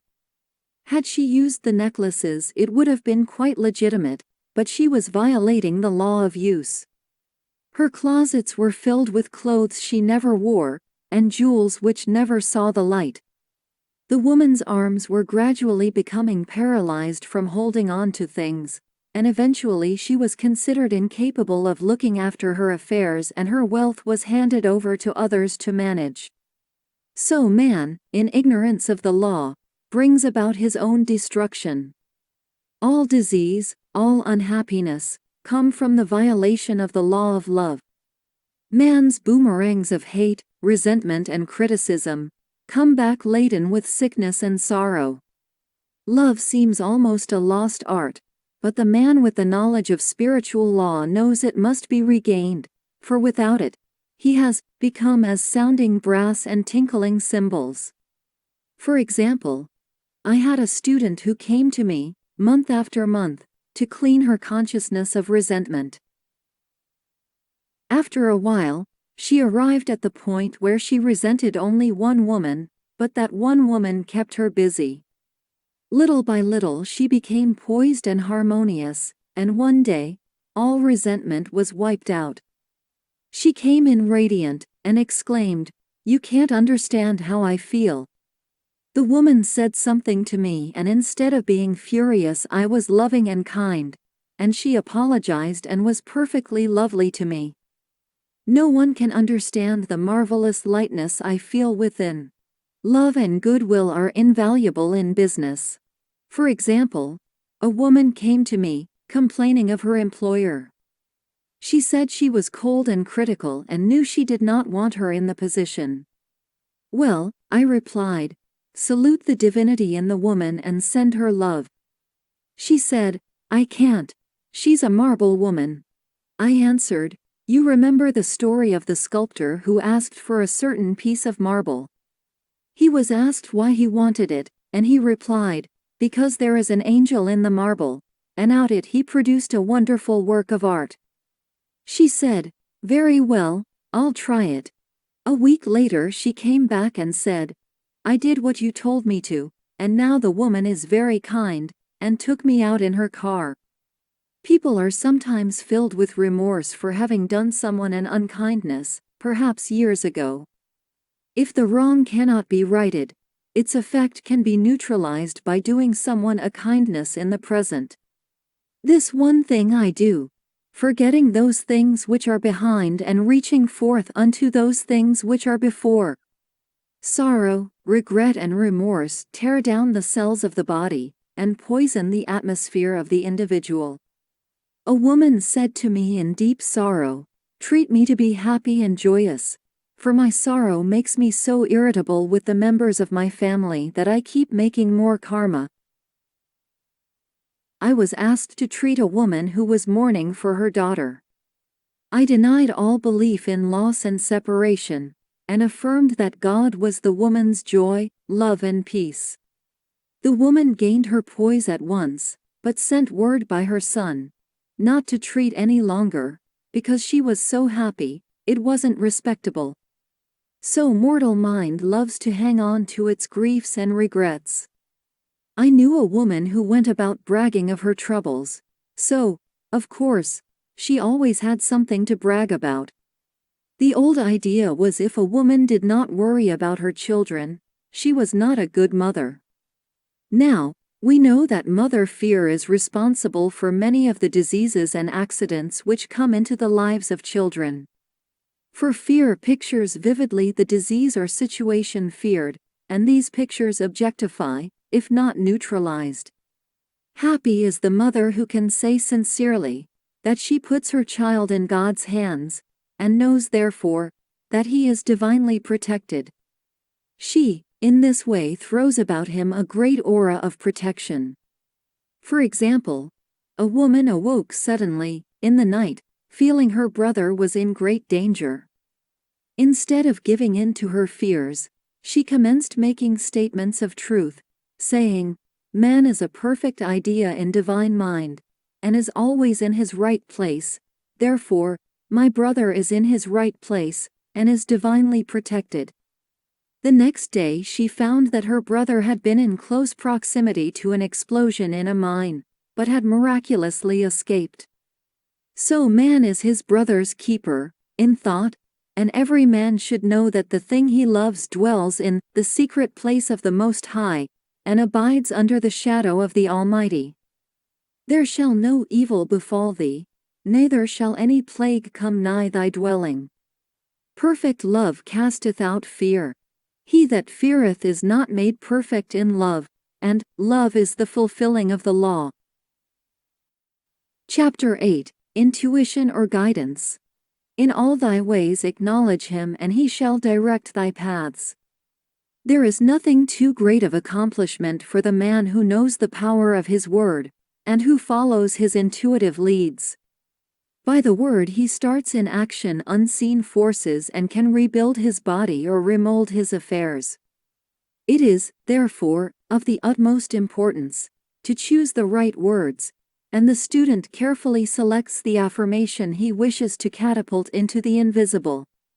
He knows that God is his supply, that there is a supply for every demand, and that his spoken word releases this supply. Ask and ye shall receive. Man must make the first move. Draw nigh to God and he will draw nigh to you. I have often been asked just how to make a demonstration. I reply, speak the word and then do not do anything until you get a definite lead. Demand the lead, saying, Infinite Spirit, reveal to me the way. Let me know if there is anything for me to do. The answer will come through intuition, or hunch, a chance remark from someone, or a passage in a book, etc., etc. The answers are sometimes quite startling in their exactness. For example, a woman desired a large sum of money. She spoke the words, "Infinite Spirit, open the way for my immediate supply.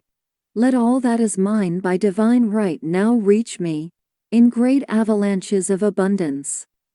Then she added, "Give me a definite lead. Let me know if there is anything for me to do." The thought came quickly, give a certain friend, who had helped her spiritually, $100.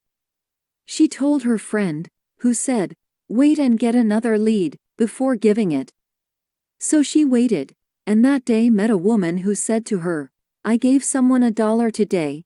It was just as much for me, as it would be for you to give someone 100. This was indeed an unmistakable lead, so she knew she was right in giving the $100.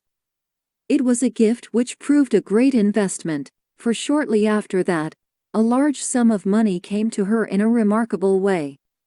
Giving opens the way for receiving. In order to create activity in finances, one should give. Tithing, or giving 1/10 of one's income, is an old Jewish custom, and is sure to bring increase. Many of the richest men in this country have been tithers, and I have never known it to fail as an investment. The 10th part goes forth and returns blessed and multiplied. But the gift or tithe must be given with love and cheerfulness, for God loveth a cheerful giver. Bills should be paid cheerfully. All money should be sent forth fearlessly and with a blessing. This attitude of mind makes man master of money. It is his to obey, and his spoken word then opens vast reservoirs of wealth.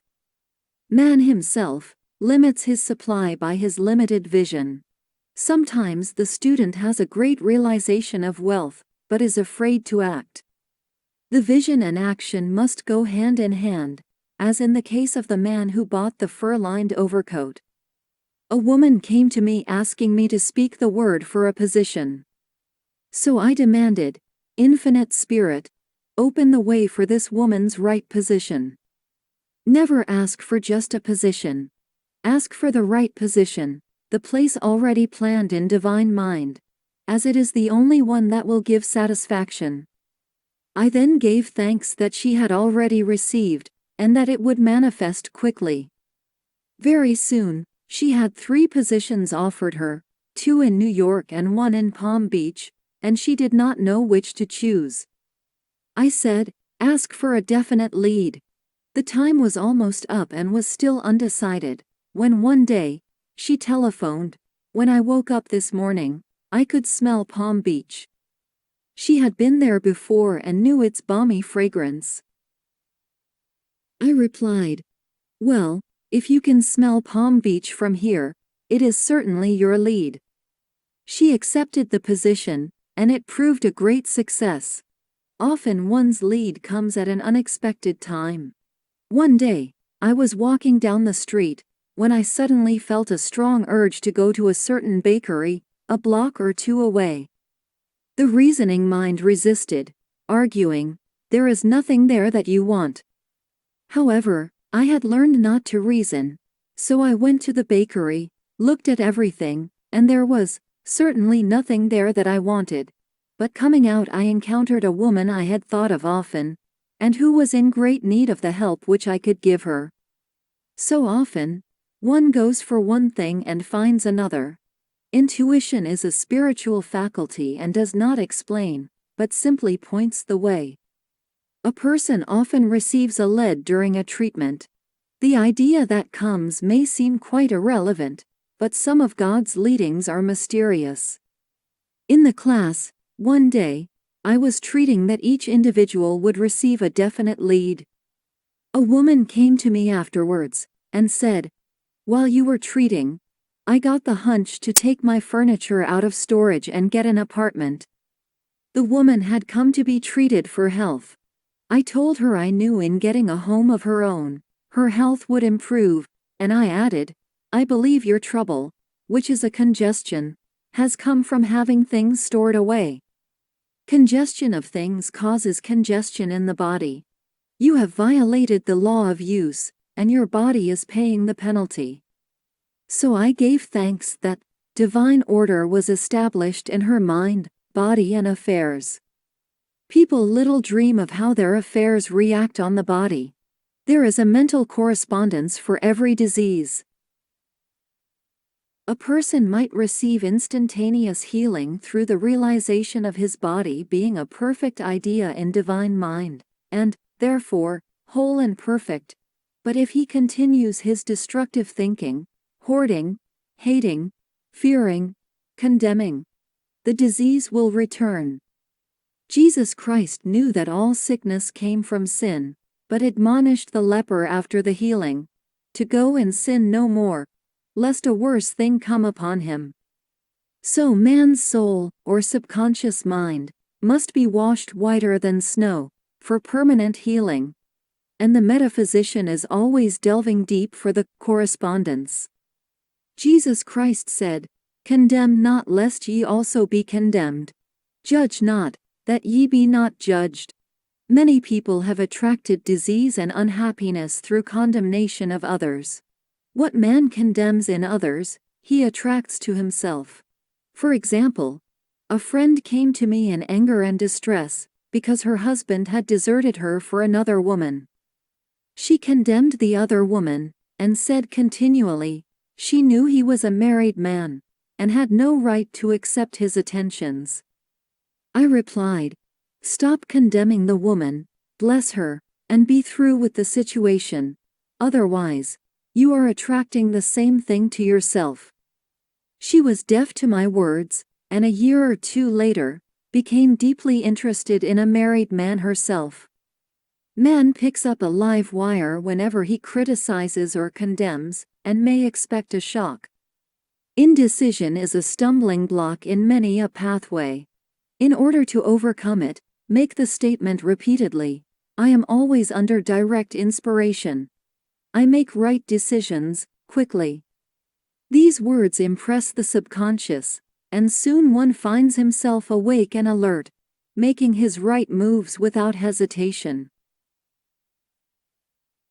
I have found it destructive to look to the psychic plane for guidance, as it is the plane of many minds and not the one mind.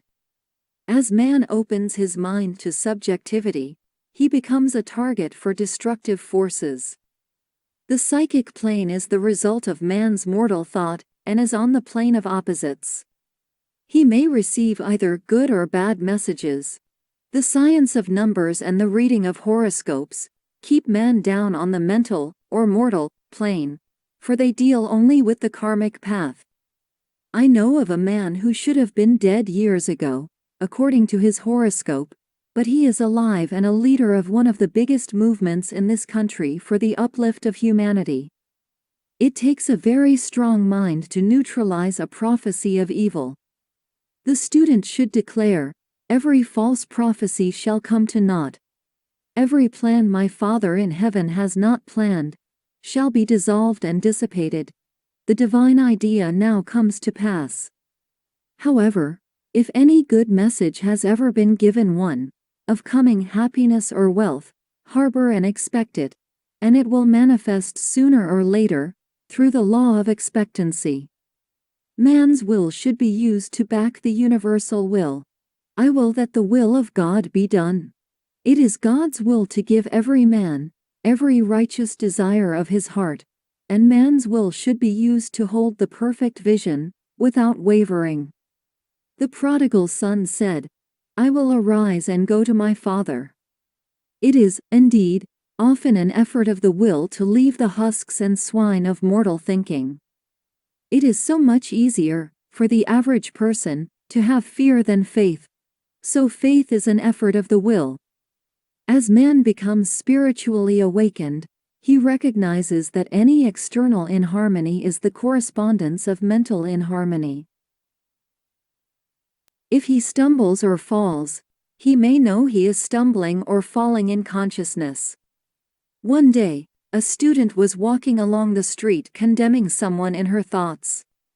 She was saying, Mentally, that woman is the most disagreeable woman on earth, when suddenly 3 Boy Scouts rushed around the corner and almost knocked her over. She did not condemn the Boy Scouts, but immediately called on the law of forgiveness, and saluted the divinity in the woman. Wisdom's way are ways of pleasantness, and all her paths are peace. When one has made his demands upon the universal, he must be ready for surprises. Everything may seem to be going wrong, when in reality, it is going right. For example, a woman was told that there was no loss in divine mind. Therefore, she could not lose anything which belonged to her. Anything lost would be returned, or she would receive its equivalent. Several years previously, she had lost $2,000. She had loaned the money to a relative during her lifetime, but the relative had died, leaving no mention of it in her will. The woman was resentful and angry, and as she had no written statement of the transaction, she never received the money, so she determined to deny the loss and collect the $2,000 from the Bank of the Universal. She had to begin by forgiving the woman, as resentment and unforgiveness closed the doors of this wonderful bank. She made this statement: "I deny loss. There is no loss in divine mind. Therefore, I cannot lose the $2,000, which belong to me by divine right." As one door shuts, another door opens. She was living in an apartment house which was for sale, and in the lease was a clause stating that if the house was sold, the tenants would be required to move out within 90 days. Suddenly, the landlord broke the leases and raised the rent. Again, injustice was on her pathway, but this time she was undisturbed. She blessed the landlord, and said, "As the rent has been raised, it means that I'll be that much richer, for God is my supply." New leases were made out for the advanced rent, but by some divine mistake, the 90 days clause had been forgotten. Soon after, the landlord had an opportunity to sell the house. On account of the mistake in the new leases, the tenants held possession for another year. The agent offered each tenant $200 if he would vacate. Several families moved. 3 remained, including the woman. A month or 2 passed, and the agent again appeared. This time he said to the woman, "Will you break your lease for the sum of $1,500? It flashed upon her, "Here comes the $2,000. She remembered having said to friends in the house, "We will all act together if anything more is said about leaving." So her lead was to consult her friends. These friends said, "Well, if they have offered you $1,500, they will certainly give $2,000. So she received a check for $2,000 for giving up the apartment. It was certainly a remarkable working of the law, and the apparent injustice was merely opening the way for her demonstration. It proved that there is no loss, and when man takes his spiritual stand, he collects all that is his from this great reservoir of good. "I will restore to you the years the locusts have eaten." The locusts are the doubts, fears, resentments and regrets of mortal thinking. These adverse thoughts alone rob man. For no man gives to himself but himself, and no man takes away from himself but himself. Man is here to prove God and to bear witness to the truth, and he can only prove God by bringing plenty out of lack and justice out of injustice. "Prove me now herewith, saith the Lord of hosts, if I will not open you the windows of heaven, and pour out a blessing, that there shall not be room enough to receive it." Chapter 9. Perfect Self-Expression or the Divine Design. No wind can drive my bark astray nor change the tide of destiny. There is for each man perfect self-expression. There is a place which he is to fill and no one else can fill. Something which he is to do, which no one else can do. It is his destiny. This achievement is held a perfect idea in divine mind, awaiting man's recognition. As the imaging faculty is the creative faculty, it is necessary for man to see the idea before it can manifest. So man's highest demand is for the divine design of his life. He may not have the faintest conception of what it is, for there is, possibly, some marvelous talent hidden deep within him. His demand should be, Infinite Spirit, open the way for the divine design of my life to manifest. Let the genius within me now be released. Let me see clearly the perfect plan. The perfect plan includes health, wealth, love, and perfect self-expression. This is the square of life, which brings perfect happiness. When one has made this demand, he may find great changes taking place in his life, for nearly every man has wandered far from the divine design. I know, in one woman's case, it was as though a cyclone had struck her affairs, but readjustments came quickly, and new and wonderful conditions took the place of old ones. Perfect self-expression will never be labor, but of such absorbing interest that it will seem almost like play. The student knows, also, as man comes into the world financed by God, the supply needed for his perfect self-expression will be at hand. Many a genius has struggled for years with the problem of supply, when his spoken word and faith would have released quickly the necessary funds. For example, after the class, one day, a man came to me and handed me a cent. He said, "I have just 7 cents in the world, and I'm going to give you one. For I have faith in the power of your spoken word. I want you to speak the word for my perfect self-expression and prosperity." I spoke the word, and did not see him again until a year later. He came in one day, successful and happy, with a roll of yellow bills in his pocket. He said, "Immediately after you spoke the word, I had a position offered me in a distant city, and am now demonstrating health, happiness, and supply." A woman's perfect self-expression may be in becoming a perfect wife, a perfect mother, a perfect homemaker, and not necessarily in having a public career. Demand definite leads, and the way will be made easy and successful. One should not visualize or force a mental picture. When he demands the divine design to come into his conscious mind, he will receive flashes of inspiration, and begin to see himself making some great accomplishment. This is the picture, or idea, he must hold without wavering. The thing man seeks is seeking him. The telephone was seeking Bell. Parents should never force careers and professions upon their children. With a knowledge of spiritual truth, the divine plan could be spoken for, early in childhood, or prenatally. A prenatal treatment should be, let the God in this child have perfect expression. Let the divine design of his mind, body, and affairs be made manifest throughout his life, throughout eternity. God's will be done, not man's. God's pattern, not man's pattern, is the command we find running through all the scriptures, and the Bible is a book dealing with the science of the mind. It is a book telling man how to release his soul, or subconscious mind, from bondage. The battles described are pictures of man waging war against mortal thoughts. A man's foes shall be they of his own household. Every man is Jehoshaphat, and every man is David, who slays Goliath, mortal thinking, with the little white stone, faith. So man must be careful that he is not the wicked and slothful servant who buried his talent. There is a terrible penalty to be paid for not using one's ability. Often fear stands between man and his perfect self-expression. Stage fright has hampered many a genius. This may be overcome by the spoken word, or treatment.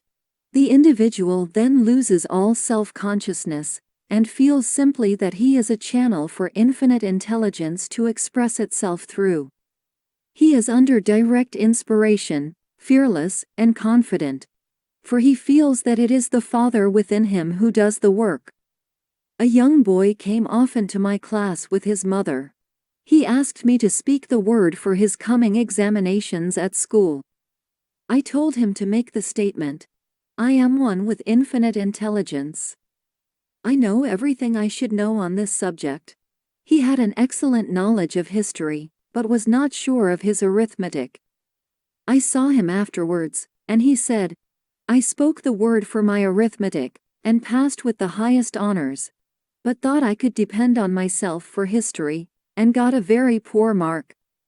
Man often receives a setback when he is too sure of himself, which means he is trusting to his personality and not the Father within. Another one of my students gave me an example of this. She took an extended trip abroad one summer, visiting many countries, where she was ignorant of the languages. She was calling for guidance and protection every minute, and her affairs went smoothly and miraculously. Her luggage was never delayed nor lost. Accommodations were always ready for her at the best hotels, and she had perfect service wherever she went. She returned to New York. Knowing the language, she felt God was no longer necessary, so looked after her affairs in an ordinary manner. Everything went wrong, her trunks delayed, amid inharmony and confusion. The student must form the habit of practicing the presence of God every minute. In all thy ways acknowledge Him. Nothing is too small or too great. Sometimes an insignificant incident may be the turning point in a man's life. Robert Fulton, watching some boiling water, simmering in a tea kettle, saw a steamboat.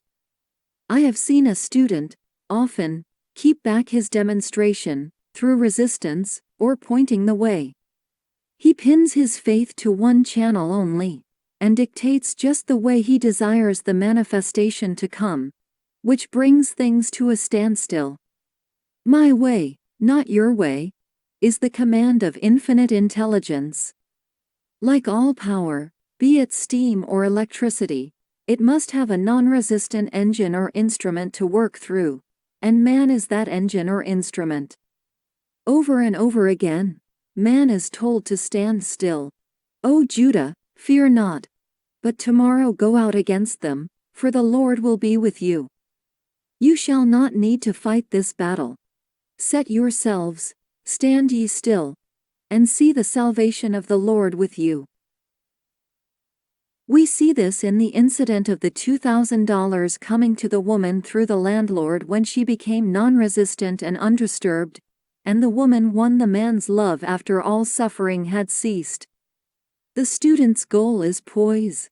Poise is power, for it gives God power a chance to rush through man, to will and to do its good pleasure. Poised, he thinks clearly, and makes right decisions quickly. He never misses a trick. Anger blurs the visions, poisons the blood, is the root of many diseases, and causes wrong decision leading to failure. It has been named one of the worst sins, as its reaction is so harmful.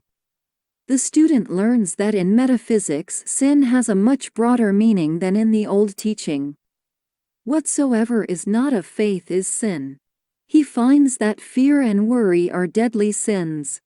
They are inverted faith, and through distorted mental pictures, bring to pass the thing he fears. His work is to drive out these enemies from the subconscious mind. When man is fearless, he is finished. Maeterlinck says that man is God afraid.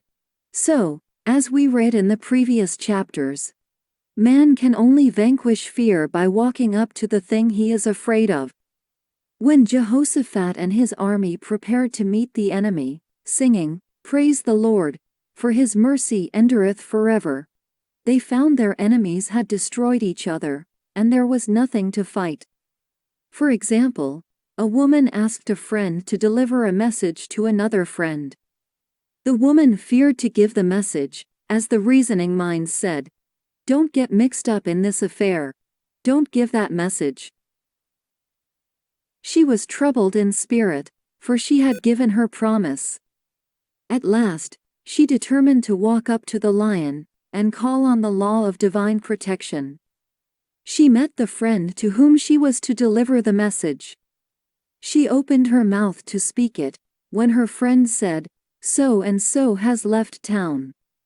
This made it unnecessary to give the message, as the situation depended upon the person being in town. As she was willing to do it, she was not obliged to. As she did not fear, the situation vanished. The student often delays his demonstration through a belief in incompletion. He should make this statement: in divine mind there is only completion. Therefore, my demonstration is completed. My perfect work, my perfect home, my perfect health. Whatever he demands are perfect ideas registered in divine mind, and must manifest, under grace in a perfect way. He gives thanks he has already received on the invisible, and makes active preparation for receiving on the visible. One of my students was in need of a financial demonstration. She came to me and asked why it was not completed. I replied, "Perhaps you are in the habit of leaving things unfinished, and the subconscious has gotten into the habit of not completing. As the without, so the within." She said, "You are right. I often begin things and never finish them. I'll go home and finish something I commenced weeks ago, and I know it will be symbolic of my demonstration." So she sewed assiduously, and the article was soon completed. Shortly after, the money came in a most curious manner. Her husband was paid his salary twice that month. He told the people of their mistake, and they sent word to keep it. When man asks, believing, he must receive, for God creates his own channels. I have been sometimes asked, suppose one has several talents. How is he to know which one to choose? Demand to be shown definitely. Say, Infinite Spirit, give me a definite lead. Reveal to me my perfect self-expression. Show me which talent I am to make use of now. I have known people to suddenly enter a new line of work, and be fully equipped, with little or no training. So make the statement, I am fully equipped for the divine plan of my life, and be fearless in grasping opportunities. Some people are cheerful givers, but bad receivers. They refuse gifts through pride, or some negative reason, thereby blocking their channels, and invariably find themselves eventually with little or nothing. For example, a woman who had given away a great deal of money, had a gift offered her of several $1,000s. She refused to take it, saying she did not need it. Shortly after that, her finances were tied up, and she found herself in debt for that amount. Man should receive gracefully the bread returning to him upon the water. Freely ye have given, freely ye shall receive. There is always the perfect balance of giving and receiving, and though man should give without thinking of returns, he violates law if he does not accept the returns which come to him. For all gifts are from God, man being merely the channel. A thought of lack should never be held over the giver. For example, when the man gave me the 1 cent, I did not say, "Poor man, he cannot afford to give me that." I saw him rich and prosperous, with his supply pouring in. It was this thought which brought it. If one has been a bad receiver, he must become a good one, and take even a postage stamp if it is given him, and open up his channels for receiving.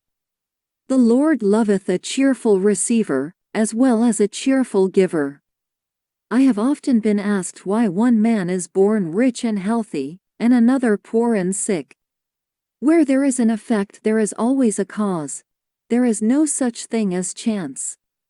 This question is answered through the law of reincarnation.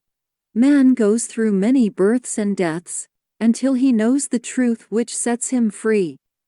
He is drawn back to the earth plane through unsatisfied desire, to pay his karmic debts, or to fulfill his destiny. The man born rich and healthy has had pictures in his subconscious mind, in his past life, of health and riches, and the poor and sick man, of disease and poverty. Man manifests, on any plane, the sum total of his subconscious beliefs. However, birth and death are man-made laws, for the wages of sin is death, the Adamic fall in consciousness through the belief in two powers. The real man, spiritual man, is birthless and deathless. He never was born and has never died. As he was in the beginning, he is now, and ever shall be. So through the truth, man is set free from the law of karma, sin and death, and manifests the man made in his image and likeness. Man's freedom comes through fulfilling his destiny, bringing into manifestation the divine design of his life. His Lord will say unto him, "Well done, thou good and faithful servant. Thou hast been faithful over a few things. I will make thee ruler over many things, death itself. Enter thou into in the joy of thy Lord, eternal life." Chapter 10. Denials and Affirmations. Thou shalt also decree a thing, and it shall be established unto thee. All the good that is to be made manifest in man's life is already an accomplished fact in divine mind, and is released through man's recognition, or spoken word, so he must be careful to decree that only the divine idea be made manifest, for often, he decrees, through his idle words, failure or misfortune. It is, therefore, of the utmost importance, to word one's demands correctly, as stated in a previous chapter. If one desires a home, friend, position or any other good thing, make the demand for the divine selection. For example, Infinite Spirit, open the way for my right home, my right friend, my right position. I give thanks it now manifests under grace in a perfect way. The latter part of the statement is most important. For example, I knew a woman who demanded $1,000. Her daughter was injured and they received $1,000 indemnity, so it did not come in a perfect way. The demand should have been worded in this way: Infinite Spirit, I give thanks that the $1,000, which is mine by divine right, is now released, and reaches me under grace, in a perfect way. As one grows in a financial consciousness, he should demand that the enormous sums of money, which are his by divine right, reach him under grace, in perfect ways. It is impossible for man to release more than he thinks is possible, for one is bound by the limited expectancies of the subconscious. He must enlarge his expectancies in order to receive in a larger way. Man so often limits himself in his demands. For example, a student made the demand for $600 by a certain date. He did receive it, but heard afterwards that he came very near receiving $1,000, but he was given just $600, as the result of his spoken word. They limited the Holy One of Israel. Wealth is a matter of consciousness. The French have a legend giving an example of this. A poor man was walking along a road when he met a traveler, who stopped him and said, "My good friend, I see you are poor. Take this gold nugget, sell it, and you will be rich all your days." The man was overjoyed at his good fortune, and took the nugget home. He immediately found work and became so prosperous that he did not sell the nugget. Years passed, and he became a very rich man. One day he met a poor man on the road. He stopped him and said, "My good friend, I will give you this gold nugget, which if you sell, will make you rich for life." The mendicant took the nugget, had it valued, and found it was only brass. So we see, the first man became rich through feeling rich, thinking the nugget was gold. Every man has within himself a gold nugget. It is his consciousness of gold, of opulence, which brings riches into his life. In making his demands, man begins at his journey's end. That is, he declares he has already received. Before ye call I shall answer. Continually affirming, establishes the belief in the subconscious. It would not be necessary to make an affirmation more than once if one had perfect faith. One should not plead or supplicate, but give thanks, repeatedly, that he has received. The desert shall rejoice and blossom as the rose. This rejoicing while yet in the desert state of consciousness opens the way for release. The Lord's Prayer is in the form of command and demand. Give us this day our daily bread, and forgive us our debts as we forgive our debtors, and ends in praise, for thine is the kingdom and the power and the glory, forever. Amen. Concerning the works of my hands, command ye me. So prayer is command and demand, praise and thanksgiving. The student's work is in making himself believe that with God all things are possible. This is easy enough to state in the abstract, but a little more difficult when confronted with a problem. For example, it was necessary for a woman to demonstrate a large sum of money within a stated time. She knew she must do something to get a realization, for realization is manifestation, and demanded a lead. She was walking through a department store when she saw a very beautiful pink enamel paper cutter. She felt the pull towards it. The thought came, I haven't a paper cutter good enough to open letters containing large checks. So she bought the paper cutter, which the reasoning mind would have called an extravagance. When flash of a picture of herself opening an envelope containing a large check, and in a few weeks, she received the money. The pink paper cutter was her bridge of active faith. Many stories are told of the power of the subconscious when directed in faith. For example, a man was spending the night in a farmhouse. The windows of the room had been nailed down, and in the middle of the night he felt suffocated and made his way in the dark to the window. He could not open it, so he smashed the pane with his fist, drew in draughts of fine fresh air, and had a wonderful night's sleep. The next morning, he found he had smashed the glass of a bookcase and the window had remained closed during the whole night. He had supplied himself with oxygen, simply by his thought of oxygen. When a student starts out to demonstrate, he should never turn back. Let not that man who wavers think that he shall receive anything of the Lord. A student once made this wonderful statement: when I ask the Father of anything, I put my foot down, and I say, Father, I'll take nothing less than what I've asked for, but more. So man should never compromise. Having done all, stand. This is sometimes the most difficult time of demonstrating. The temptation comes to give up, to turn back, to compromise. He also serves who only stands and waits.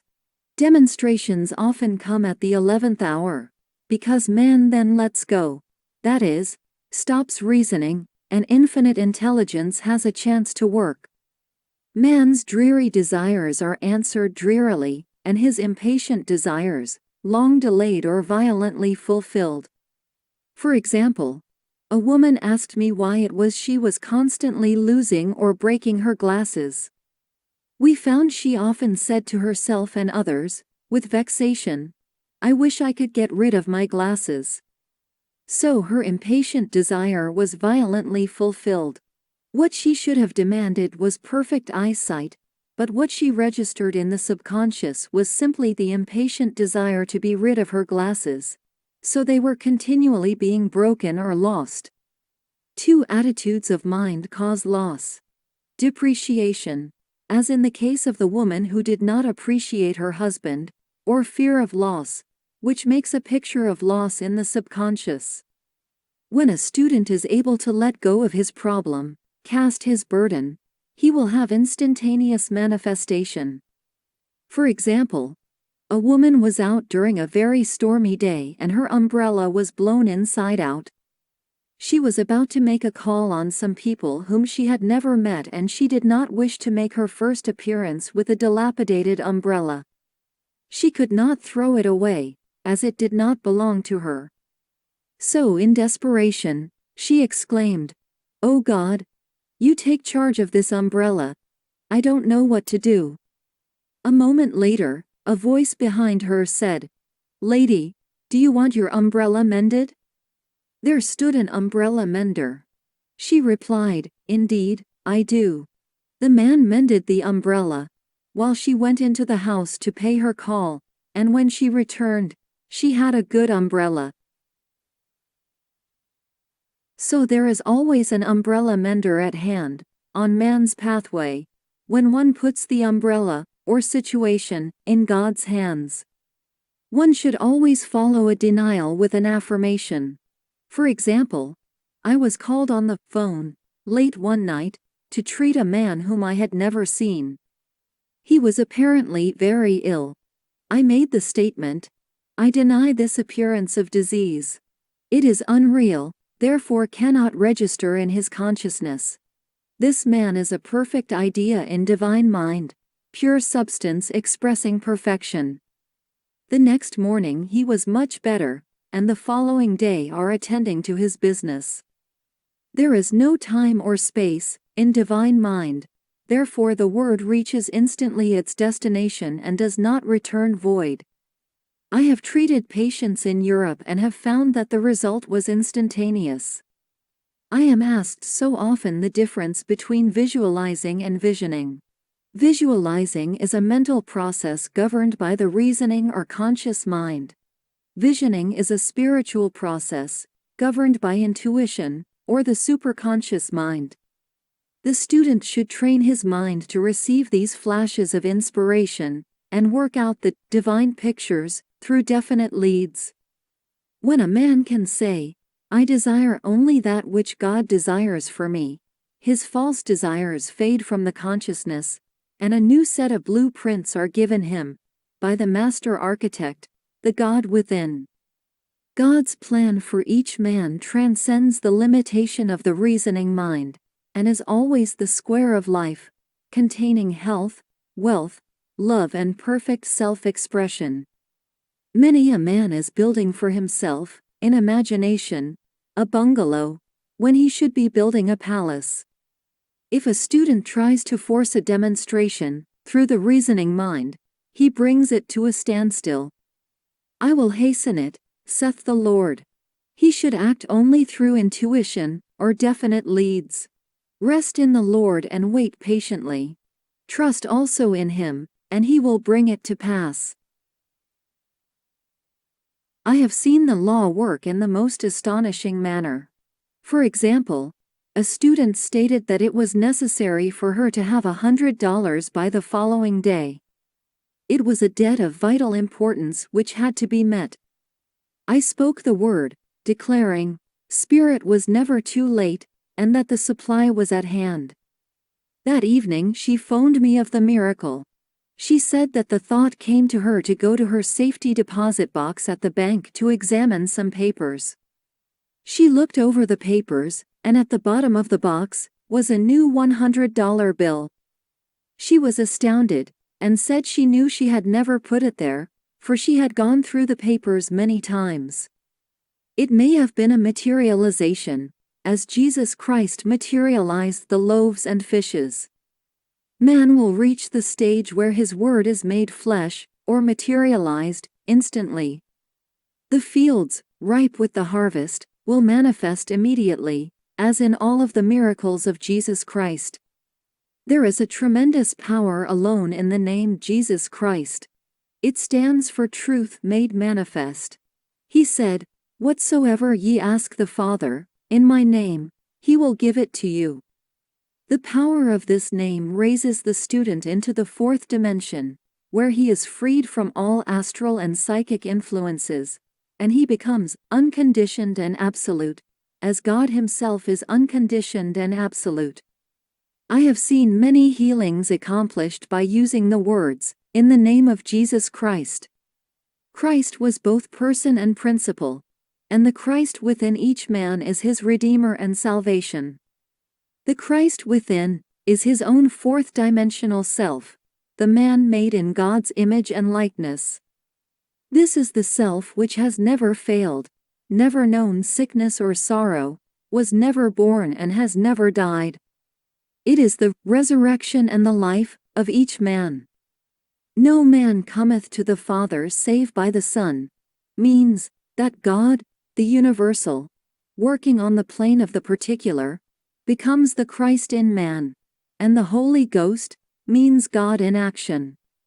So daily, man is manifesting the Trinity of Father, Son, and Holy Ghost. Man should make an art of thinking. The master thinker is an artist, and is careful to paint only the divine designs upon the canvas of his mind, and he paints these pictures with masterly strokes of power and decision, having perfect faith that there is no power to mar their perfection, and that they shall manifest in his life, the ideal made real. All power is given man, through right thinking, to bring his heaven upon his earth, and this is the goal of the game of life. The simple rules are fearless faith, non-resistance, and love. May each reader be now freed from that thing which has held him in bondage through the ages, standing between him and his own, and know the truth which makes him free, free to fulfill his destiny, to bring into manifestation the divine design of his life, health, wealth, love, and perfect self-expression. Be ye transformed by the renewing of your mind.